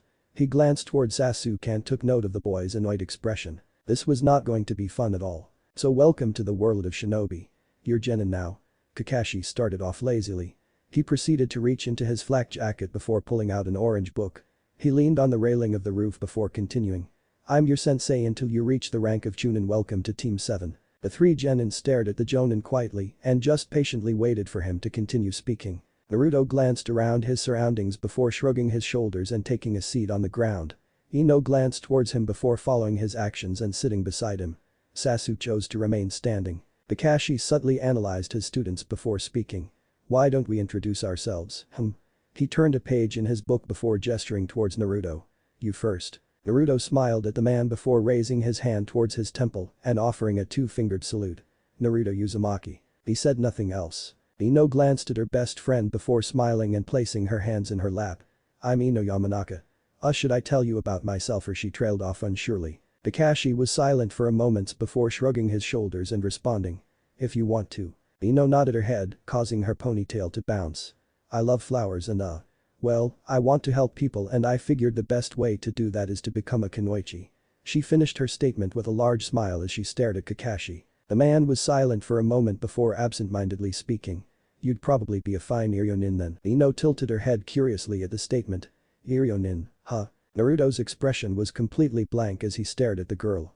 His previous smile erasing as if not existing in the first place. Kakashi took note of the boy's expression and gestured towards Sasuke. Your turn, kid. The ebony-haired teen was silent for a brief moment before closing his eyes and placing his hands into his pockets. Sasuke Uchiha. He answered shortly. If Kakashi was bothered by the short response, then he did little to show it. He was about to speak but was beat to it by Naruto. Sensei, what's your name? Kakashi stared directly into Naruto's mismatched orbs and he felt anxiety build in his chest. His vision swayed for a brief moment as he experienced tunnel vision. He felt his equilibrium get thrown off balance as the feeling of anxiety threatened to swallow him whole. Sensei. Are you okay? Kakashi was brought out of his near panic attack by Ino's question. The man blinked a single time and noticed that Ino was patting his back with a concerned visage while Naruto was shouldering some of his weight. Even Sasuke was aiding him, kind of. The boy was standing near his teammates and seemed slightly apprehensive about the situation but was there to offer a hand if his teammates needed it. Kakashi glanced at the Yamanaka in confusion before blinking quietly, trying to assess what had happened. You okay, sensei? I asked you a question and you started to freak out. Did I do something wrong? Naruto stared at the Jonin with a worried gaze. Kakashi slowly stood to his full height before rubbing his face. He shook his head several times before exhaling slightly. You never answered Naruto's question, sensei. Ino supplemented. The silver-haired Jonin glanced towards the girl before nodding quietly. Kakashi Haddock. The man rubbed the back of his head before adopting an apologetic expression. Sorry for that, don't know what happened. Naruto adopted a small smile before patting his sensei on the back. It's okay, sensei. The boy moved away before taking his spot on the ground once more. The genin returned to their previous positions as Kakashi continued to get his bearings. He was silent for several minutes as he leaned on the metal railing while rubbing his face. Sorry about that, where was I? He questioned rhetorically. He was silent for a moment before nodding quietly. Yes, welcome to Team 7. We officially start tomorrow. Be at training ground 3 tomorrow. I'm going to test your combat abilities tomorrow amongst some other things. Enjoy the rest of your day. The Jonin disappeared after his statement, leaving the three students alone with one another. The trio of genins were silent for a few moments before Sasuke eventually left without saying a word. Ino frowned at the boy and was about to speak before being stopped by Naruto. The boy patted her thigh while shaking his head with a small frown. She returned his frown with a small pout. Why not? She questioned. Naruto shrugged his shoulders as he slowly stood to his feet. Because he's not going to care and I don't feel like kicking his face in today. Ino slowly rose to her feet while slapping Naruto's arm softly. Stop it. Naruto did not respond to the girl, only offering her a small smirk. The blonde wrapped an arm around his best friend before pulling her towards him while ignoring her surprised yelp. Come on. Let's go do some stuff. Ino slowly nodded her head as the boy interlocked his fingers with hers. She allowed the boy to lead her off of the building as she questioned what they would be doing. So, what's the plan? Naruto shrugged with a smile. Who knows? Break. An unmasked Yuga slowly opened her eyes as she came face to face with a blonde man. Her arms were bound to her sides, and she had a seal on the very back of her neck that was glowing purple, restricting her from using chakra. Her feet were bound together, and she had another seal that rested on her navel. Her face was blank, giving away absolutely nothing as she continued to stare directly into Inoichi's eyes. There was only a table separating the two shinobi, and above the table was a low-hanging light bulb that illuminated both shinobi. You understand why you are here, Yuga Yazuki? The aforementioned Anbu captain responded quietly. Yes. Inoichi nodded his head before gesturing with his hand. We will bypass normal procedures, if that is fine with you. You are being monitored as we speak and this entire session is being recorded. Yuga said nothing. Inoichi nodded his head before leaning back in his chair. What is your name? Yuga Yazuki. How old are you? 22. At what age did you enlist in the Shinobi Corps? 8. At what age were you drafted into Anbu? Redacted. What is your Shinobi ID? Redacted. Inoichi nodded quietly at the answer before continuing. Who did you serve under whilst in the Anbu department? Redacted. Who was your keeper whilst in the Anbu department? Redacted. Who was your lover whilst in the Shinobi Corps? There was a brief moment of silence before Yuga eventually responded. Redacted. Inoichi stared at the woman who had yet to break eye contact and nodded his head quietly. 4 years ago, you were given a mission by the Hokage. What was this mission? Specifics are to be addressed by Hokage-sama. Inoichi glanced behind Yuga, seeking affirmation from the man himself.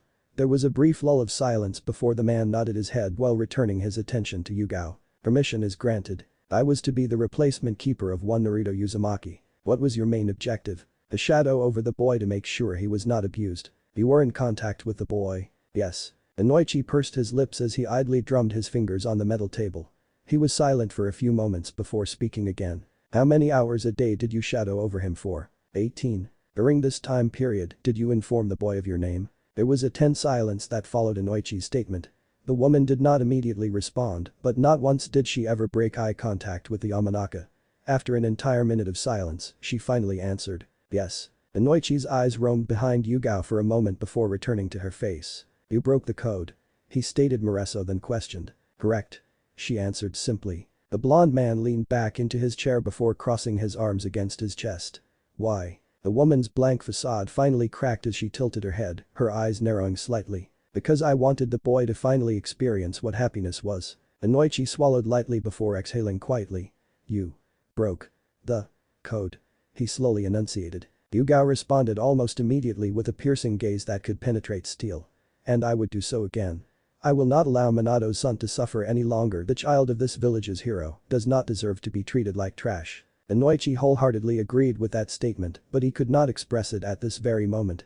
It would help no one, and Yuga's loyalty was currently being questioned. Personally, Inoichi believed that Hiruzen was paranoid. The man seemed to have some hidden agenda against Naruto, and Inoichi couldn't fathom the reason why. Kushina hadn't been treated like this, but at the same time, the beast she held did not destroy half of the village at the time. Naruto still didn't deserve the treatment at all, but perhaps Hiruzen held some sort of resentment for all of the lives lost. It still didn't make it right though. Naruto had not been treated any differently by him or Saya or any of the other Yamanaka members, regardless of how many had perished that tragic night. Naruto Uzumaki was not the Biju that rested inside the seal. Inoichi was quiet for several minutes as he stared directly into her chocolate brown eyes. His eyes strayed towards the window that sat behind her as he stared at the individuals who were standing behind the glass. Inoichi remained silent before sighing quietly and slowly rising to his feet. I will conduct a mind walk now. Standard procedure and all your cooperation is not needed, but I recommend it. Your life rests solely in my hands, Yuga. The aforementioned Kunoichi did not react to the statement and proceeded to close to her eyes. The clan head moved towards the woman before going through several hand seals. His hands glowed a bright green before he placed one of them against the woman's forehead. Yuga's body tensed for a single second before she went completely slack. Inoichi closed his eyes and the world around him began to slowly disappear. The walls slowly crumbled and deteriorated as an empty void of black encased his surroundings, drowning out all color. Several seconds went by in silence before a loud cracking noise emitted around Inoichi.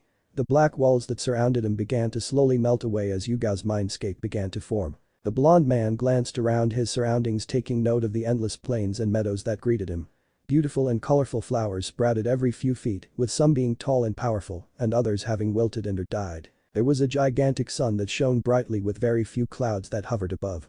The grass went on for miles upon miles and seemed endless. Inoichi was silent for another few moments before feeling a presence beside him. He glanced towards the individual and spotted a far younger-looking Yuga who was sitting on the grass with a peaceful expression on her face. The woman did not acknowledge his presence, choosing to ignore him completely as she basked in the calming aura of her mind. Inoichi stared at her for several seconds before slowly approaching her position and taking a seat beside her. Crossing his legs, he gestured towards the endless meadows. "Your mindscape is beautiful, Yuga-san. Not what one would expect given your rank in Konoha and all that you've seen." Yuga, who couldn't be older than 15, glanced towards the older man before offering him a shrug. "At the end of the day, you yourself choose the way in which you respond to the stimuli surrounding you." Her gloved hands raked through the grass beneath her as she closed her eyes. "I will not drown in the sorrow that surrounds me due to my lifestyle." Inoichi pursed his lips for a moment before turning his attention towards the bountiful amount of flowers. Sunflowers, roses, dandelions, there were all types of flowers, varying in color, shape and size. "Take me back 4 years, if you would, Yuga." He spoke politely. The woman said nothing as the ground beneath them lurched. Their surroundings seemed to blur as they rapidly sped through the meadow of endless flowers. A few seconds passed by before the ground stopped moving as they reached their destination. Red chrysanthemums surrounded them, and Inoichi pursed his lips once more. Red chrysanthemums were supposedly the symbol of hope and love. Inoichi glanced towards Yuga and noticed that the girl was now laying in a bed of the aforementioned flowers and had a gentle expression on her face, almost as if she had fallen asleep. The man continued to stare at the sleeping woman before slowly rising to his feet while walking through the endless expanse of chrysanthemums. His fingers would occasionally glide atop some of the taller flowers as memories formed in his head from the brief touches. There were thousands of memories of the woman just observing Naruto and remaining hidden. Day in, day out. Waiting. Watching. Sympathizing. Empathizing. Inoichi idly noticed that the further he walked into the meadow the darker his surroundings became. The sun that had once shone so brightly was now but a dim light. The once tall and powerful chrysanthemums were now smaller and were wilting. Hours and hours of watching the boy. Watching and listening as he was verbally berated by the populace. Isolated and slung to the outskirts. Avoided and hated. Inoichi's eyes narrowed in sadness as the gigantic sun dimmed once more before fizzling out in its entirety. The chrysanthemums were now laying on the floor, either dead or burned. The grass now resembling that of charred earth. Emotions that he couldn't even hope to understand began to assault him. Yuga's emotions wrapping around his body as if trying to get him to understand. A particular memory slammed into him as it overrode the mindscape he was standing in. His surroundings disappeared and he watched a scene play out in front of him from the third person. Yuga stood atop a tree as she observed Naruto who was sitting on an old swing, swimming in his despair and sadness. Negative emotions poured out of him like a faucet as tears slowly slid down his face. The boy's expression was completely blank despite the bountiful amount of tears that dripped onto the soil beneath him. Inoichi wanted to close his eyes as the depressing emotions bore into his very soul, threatening to swallow him whole. But he couldn't. He needed to understand why Yuga had done what she'd done. He had to. If not for Konoha's sake, then for his own sake. To know that he and his wife were doing the right thing. Yuga continued to stare down at the boy as she fidgeted with her katana. Her other hand would occasionally clench and unclench as she struggled to make a decision on how to handle this situation. Her masked visage tilted down as she heard a particularly loud sob emanate from the boy. His blank expression held for all but a few seconds before his face scrunched up painfully. The rope that his hands gripped onto burned into his hand as he leaned his head forward. He released a pitiful sob once more as his tears began to flow without stopping. Yuga's eyes clenched tightly before she adopted a hardened expression. The woman slowly rose her head before dropping down in front of the 8-year-old boy. Yuga stared at the crying boy for another few moments as she debated on what she was doing. She knew she shouldn't be doing this, but Naruto was just a child, one who did not deserve this treatment. A child shouldn't suffer like this. Minato's son had suffered enough. "Why are you crying, Naruto-kun?" The question made the blonde boy hiccup in surprise. He jumped in his seat as he came face to face with the porcelain material of a cat theme slowly dripped down his face as he stared at the Anbu who had spoken to him. "Why you're talking to me?" His voice was small and unsure, as if in total disbelief that someone had chosen to speak with him. Yuga had to refrain from frowning deeply. Her left hand clenched tightly as she willed herself to calm down. She spoke in a soothing tone as she replied to the child. "Of course, little one." Naruto licked his lips nervously as his tears seemed to stop flowing. He stared at the woman before swallowing quietly. "Are you going to hurt me?" Yuga once again had to resist the urge to clench her teeth angrily. "I would never hurt you, Naruto." The blonde child scooted back from the woman before responding hesitantly. How you know my name? Yes. I know a lot about you, Naruto. I watch over you to make sure you're safe. She did not expect his face to scrunch up in anger. Why you watch me every day, then why haven't you helped me? Tears began to slide down his face, though these were of anger instead of sorrow. You see what I go through every day. Why didn't you help? Why didn't you say anything? What did I do? Yuga was taken aback by the reaction for all but a second before her eyes narrowed sadly. So this was the outcome of the village's treatment. A sad, angry child that couldn't understand what had happened for him to receive this treatment. Yuga slowly dropped onto one knee and took note of the boy's fearful expression. Before he could try to move away, Yuga wrapped her arms around the boy. The boy's eyes widened exponentially, and his knee-jerk reaction caused him to try to escape. He fought the woman's hold for several seconds as Yuga continued to hold him. SHHHSHHHSHHH, Yuga whispered soothingly as she gently combed through his spiky hair. I'm not going to hurt you. Naruto's defenses held fast for a few more moments before slowly he succumbed to the gentle hold that Yuga had on him. His face scrunched up tightly before his arms wrapped around her tightly. He began to release quiet sobs as Yuga gently rubbed his back. Why me? What did I do?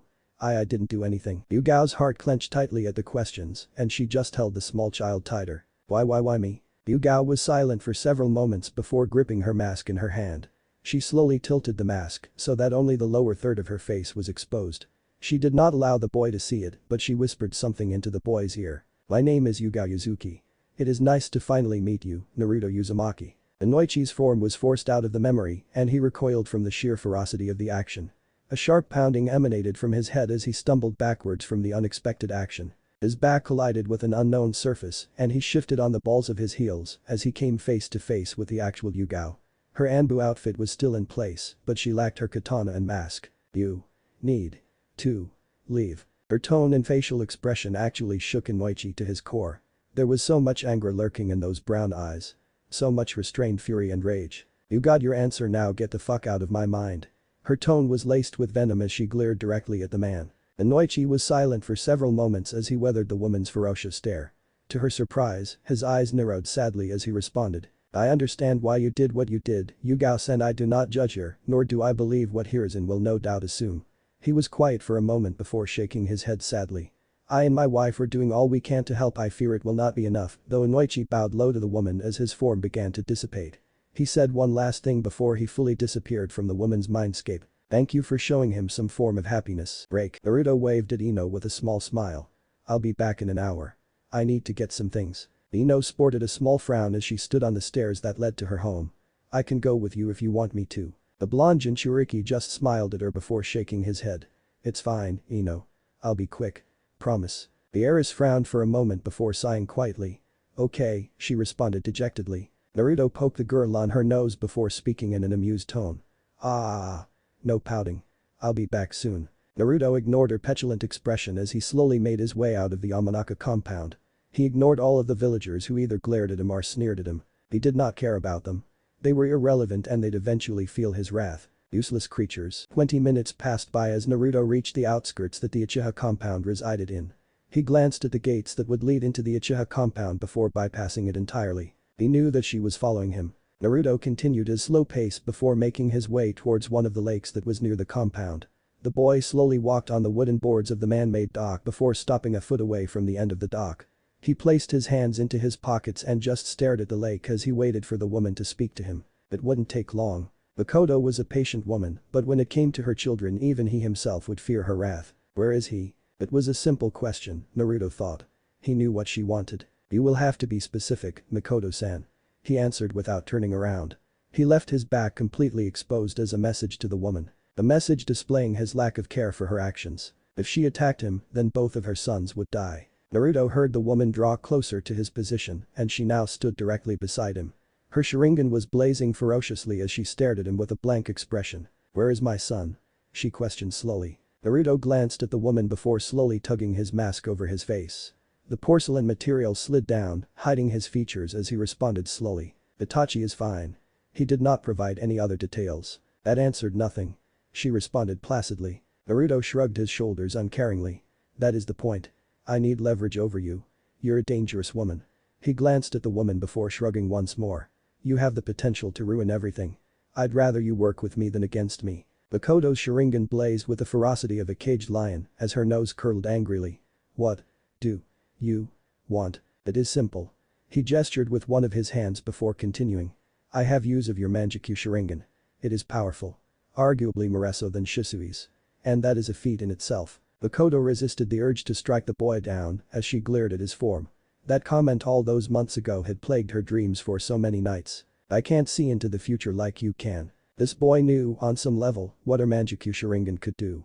The only individual she had told this information to was her late husband and Hiruzen. Her kids did not know and neither did anyone else. This child knew her strongest ability and hadn't made it a secret. Purposely seeking her out, he was taunting her. I should kill you now. She stated with narrowed eyes. Naruto shrugged his shoulders as he responded simply. Then both of your sons will die. He eyed the woman out the corner of his eye before speaking again. Surely that isn't what you wish, After all, you still need to atone for your sins. Naruto chuckled quietly at her furious expression before finishing. Izumi's grave still angers Itachi, you're the reason she's dead anyway. Makoto's nails bit into the palms of her hands as she clenched her teeth angrily. How did he know these things? It shouldn't be possible. Do as I say, when I say, and your son will return to you. Naruto slowly shifted on the balls of his heels as he faced away from Makoto. His shoulder aligned with hers as he rolled his neck. Use it. He stated simply. Makoto pursed her lips angrily before inhaling deeply. Her Sharingan slowly spun before changing in its entirety, resembling that of a lilliput with black dots surrounding the design. Both of her eyes began to bleed as she spoke in a blank tone. And Zayton. The entire world, sans Naruto and Makoto, froze. The birds that had been flying in the air came to a grinding halt. The numerous fish that swam in the lake before them halted as if they had froze. The entirety of the elemental nations completely halted. Time came to a complete stop as Naruto stared at Makoto with a smirk, which was hidden by his mask. Such an interesting ability, the goddess of all that flows, That is fitting, he trailed off silently before tilting his head with a small expression. There will be a day that I will call out for your ability. When I call, you will answer. If not, both Sasuke and Itachi will be killed. Naruto began to walk away from the motionless woman who snarled quietly. Goodbye, Makoto-san. It was a pleasure. Time continued to remain motionless as Makoto clenched her eyes tightly. Blood slowly seeped out from beneath her palms as she turned towards the boy's retreating form. Hate and rage coalesced in her breast as she watched him walk away. I'm going to kill you, Naruto Uzumaki. What a nice home. Mismatched orb slowly roamed across the lavish home with an appraising gaze. The figure was garbed in a standard Anbu outfit equipped with a small tanto that rested on the individual's back. The only distinguishable features about the shinobi was their blonde, spiky hair and the fact that they were shorter than the average Anbu member. The blonde Anbu member slowly placed his hand on the unnecessarily large black gates and began to slowly trail his fingers across it. His black sandals lightly crunching the gravel and dirt beneath his feet as he continued to stare at the lavish home while slowly walking closer to the entrance of the home. A single violet orb glowed ominously from beneath the dog-styled mask that sat on the individual's face. A quiet humming noise began to emit from the shinobi's throat as he slowly crept towards the entrance gate of the ginormous home. The teenager slowly glanced behind them searching for the sun and noticed that it was just on the cusp of rising in the air. An unseen smirk formed on their face as they spotted a figure crouching on a tree almost 20 meters away. The man's humming seemed to grow louder as he approached the entrance of the gate. His hands fiddled with the lock for a brief moment before a quiet clicking noise was heard. The teenager's humming rose in pitch at their successful picklocking attempt as he slowly made his way towards the home. A beautiful plot of land surrounded him as he glanced to and fro. The grass was vibrant. The yard was cut to perfection. The sunlight from the now rising sun encased the home in a beautiful glow worthy of the gods themselves. It was tainted by the presence of the blonde teen whose shadow seemed to stretch farther than humanly possible. It wriggled and moved in an alien form as the teen continued his slow gait. His sandaled feet stopped just an inch from the marble stairway that would lead onto the immaculate porch of the home. The teen grew quiet as he stared at the entrance of the home. He stared and stared and stared. Abruptly, the teen began to slowly climb the stairs while retaining his slow gait. 1 step, 2 steps, 3 steps. The sound of an old antique wind chime rang out softly as the boy continued closer to the home. The teen paid the item no mind as he strode closer to the door of the home. Upon reaching the door, an unseen smile began to blossom on his face. His mismatched orbs trailed along the glass pane of the door and took in all of the intricate designs that were carefully etched into it. He raised one of his gloved hands before slowly and rhythmically rapping it against the glass of the door. Once, twice, thrice. On the third hit, he lowered his hand back into his pocket and patiently waited for an answer. Seconds passed by before he heard several voices speaking from within the home. They were muffled and slightly difficult to make out, but the teen managed bits and pieces. Uwu knock 6 in morning. Man's door. The blonde teen heard silence for a brief moment before seeing a distorted image of a man from the glass of the door. He remained motionless as several locks being turned resounded from behind the door of the home. The door slowly opened to reveal a man who seemed to be in his mid-40s. He had a 5 o'clock shadow and was rather skinny. His hair was pitch black and the beginnings of his hairline seemed to be receding. The man's expression was of groggy confusion as he stared at who he believed was an Anbu shinobi. The man blinked several times before slowly rubbing his face and yawning quietly. He yawned in an exaggerated manner before continuing. They sure love recruiting young. What can I do for you? The blonde Anbu shinobi slowly tilted their head before glancing behind the man, spotting the man's wife. She had relatively short brown hair with thin eyebrows. She seemed to finally be showing signs of her older age, as evidenced by the crow's feet near her eyes. She was garbed in a silky see-through robe that left little to the imagination. Thankfully, she wore a set of black lacy lingerie that covered her modesty. She too possessed a confused and groggy expression. The blonde Anbu shinobi returned his gaze to the rich man before speaking in a rather blank tone. Mr. Yoshida. At the older man's slow nod, the blonde shinobi spoke once more. Hokage-sama requests his monthly checkup. The older man blinked in surprise for a moment before speaking. Really? Now? He turned his head towards his wife for a moment, locking eyes with her, before returning his gaze towards the short male in front of him. Those aren't usually done until the end of the month, but oh well, come on in, I guess. Mr. Yoshida slowly stepped aside and gestured with his hand for the Anbu member to come inside. An unseen smile crept on the shinobi's face as he slowly moved towards the doorway. Time seemed to slow to a crawl as the blonde shinobi slowly tilted his head towards the rich merchant. His violet eye glowed ominously as he stared directly at the older man. Their eyes met for a fraction of a second before the blonde shinobi gripped the outstretched hand of the man. In a swift maneuver, the blonde shinobi tugged the appendage down and delivered a vicious blow to the man's temple. He was out before he could even comprehend it. The mismatched orbs of the Anbu shinobi snapped towards the man's wife and in a burst of speed, took the woman down with swift chop to the throat. The wheezing noise emitted from her throat before her head slammed into the wooden floors of her home, courtesy of a punch to her eye from the blonde shinobi. The teen glanced at the unconscious civilians before he slowly made his way back to the door. He proceeded to slowly close the door, all the while humming a haunting tune. Mr. Yoshida slowly awoke from his slumber and heard the sound of steel scraping against metal. The sound was done in a rhythmic cadence. It almost sounded like a kitchen knife being sharpened. He managed to finally open his eyes and at first, everything was slightly blurry. It took a few seconds, but he managed to finally open his eyes and the sight he awoke to horrified him. Directly in front of him was his wife who appeared to be strapped to a wooden chair. Her throat had a nasty purple mark and she possessed a black eye. She was seated almost 3 feet in front of him. His ebony orbs traveled down and noticed that he too was strapped to a chair. He desperately tried to flex the muscles in his arms but grunted in pain due to the action. He gave up on his endeavor as the sound of a baby rang out from directly behind him, completely out of sight. The gurgles and babbles of an infant continued for several seconds and caused no small amount of dread to seep into Mr. Yoshida's heart. Is his baby, Yuko? He tried calling to his wife. Yuko, wake up. The now named Yuko began to slowly stir as she groaned lowly. My head, what the hell? Mr. Yoshida called out to her in a frantic tone. We're tied up. Shinji is directly behind me. I can't see him. Yuko seemed to finally come to at that specific comment and immediately tried searching for the crib of their newborn baby. A horrified expression formed on her face that caused Mr. Yoshida's anxiety to spike through the roof. Let go of him. She screamed hoarsely, still recovering from the injury to her throat. Holding her newborn baby was the blonde Anbu shinobi that had attacked them. The man was slowly rocking the baby in his arms while staring directly into Yuko's eyes. At her scream, he stopped rocking the child before slowly placing the infant in their crib. He disappeared in a plume of smoke and the sound of knives sharpening rang out once more. Mr. Yoshida snapped towards the noise and noticed the blonde Anbu shinobi slowly walking towards them. He held one of their kitchen knives in his hand as he sharpened the weapon with one of his kunes. Why are you doing this? He screamed out. What do you want from us? The masked shinobi just tilted his head at the question before slowly ceasing his actions. He pocketed his kunai before slowly walking towards Yuko's position. He slowly placed the knife against the woman's throat who immediately froze at the cold metal, making contact with her skin. Tears began to slowly drip down her face as the flat end of the blade rested against her throat. She dared not speak in fear of what would happen. And no. Please. Wait. Don't. Mr. Yoshida pleaded desperately. I'll give you whatever you want. What is it? Money, drugs, what? Please. The spiky-haired shinobi tilted his head before speaking in a blank tone. Do you know Yoshida? The cold metal of the blade slowly danced on Yuko's neck who released quiet sobs from the actions. Comply or your wife dies. To make his point clear, the masked shinobi turned his blade and lightly dug the blade into Yuko's throat. The woman released a grunt of pain as blood slowly dripped from the prick. Okay. Please. He yelled out desperately. I'll do anything. Just please don't hurt her. The masked shinobi stared at the man for a moment before wiping the blood from the knife on Yuko's cheek.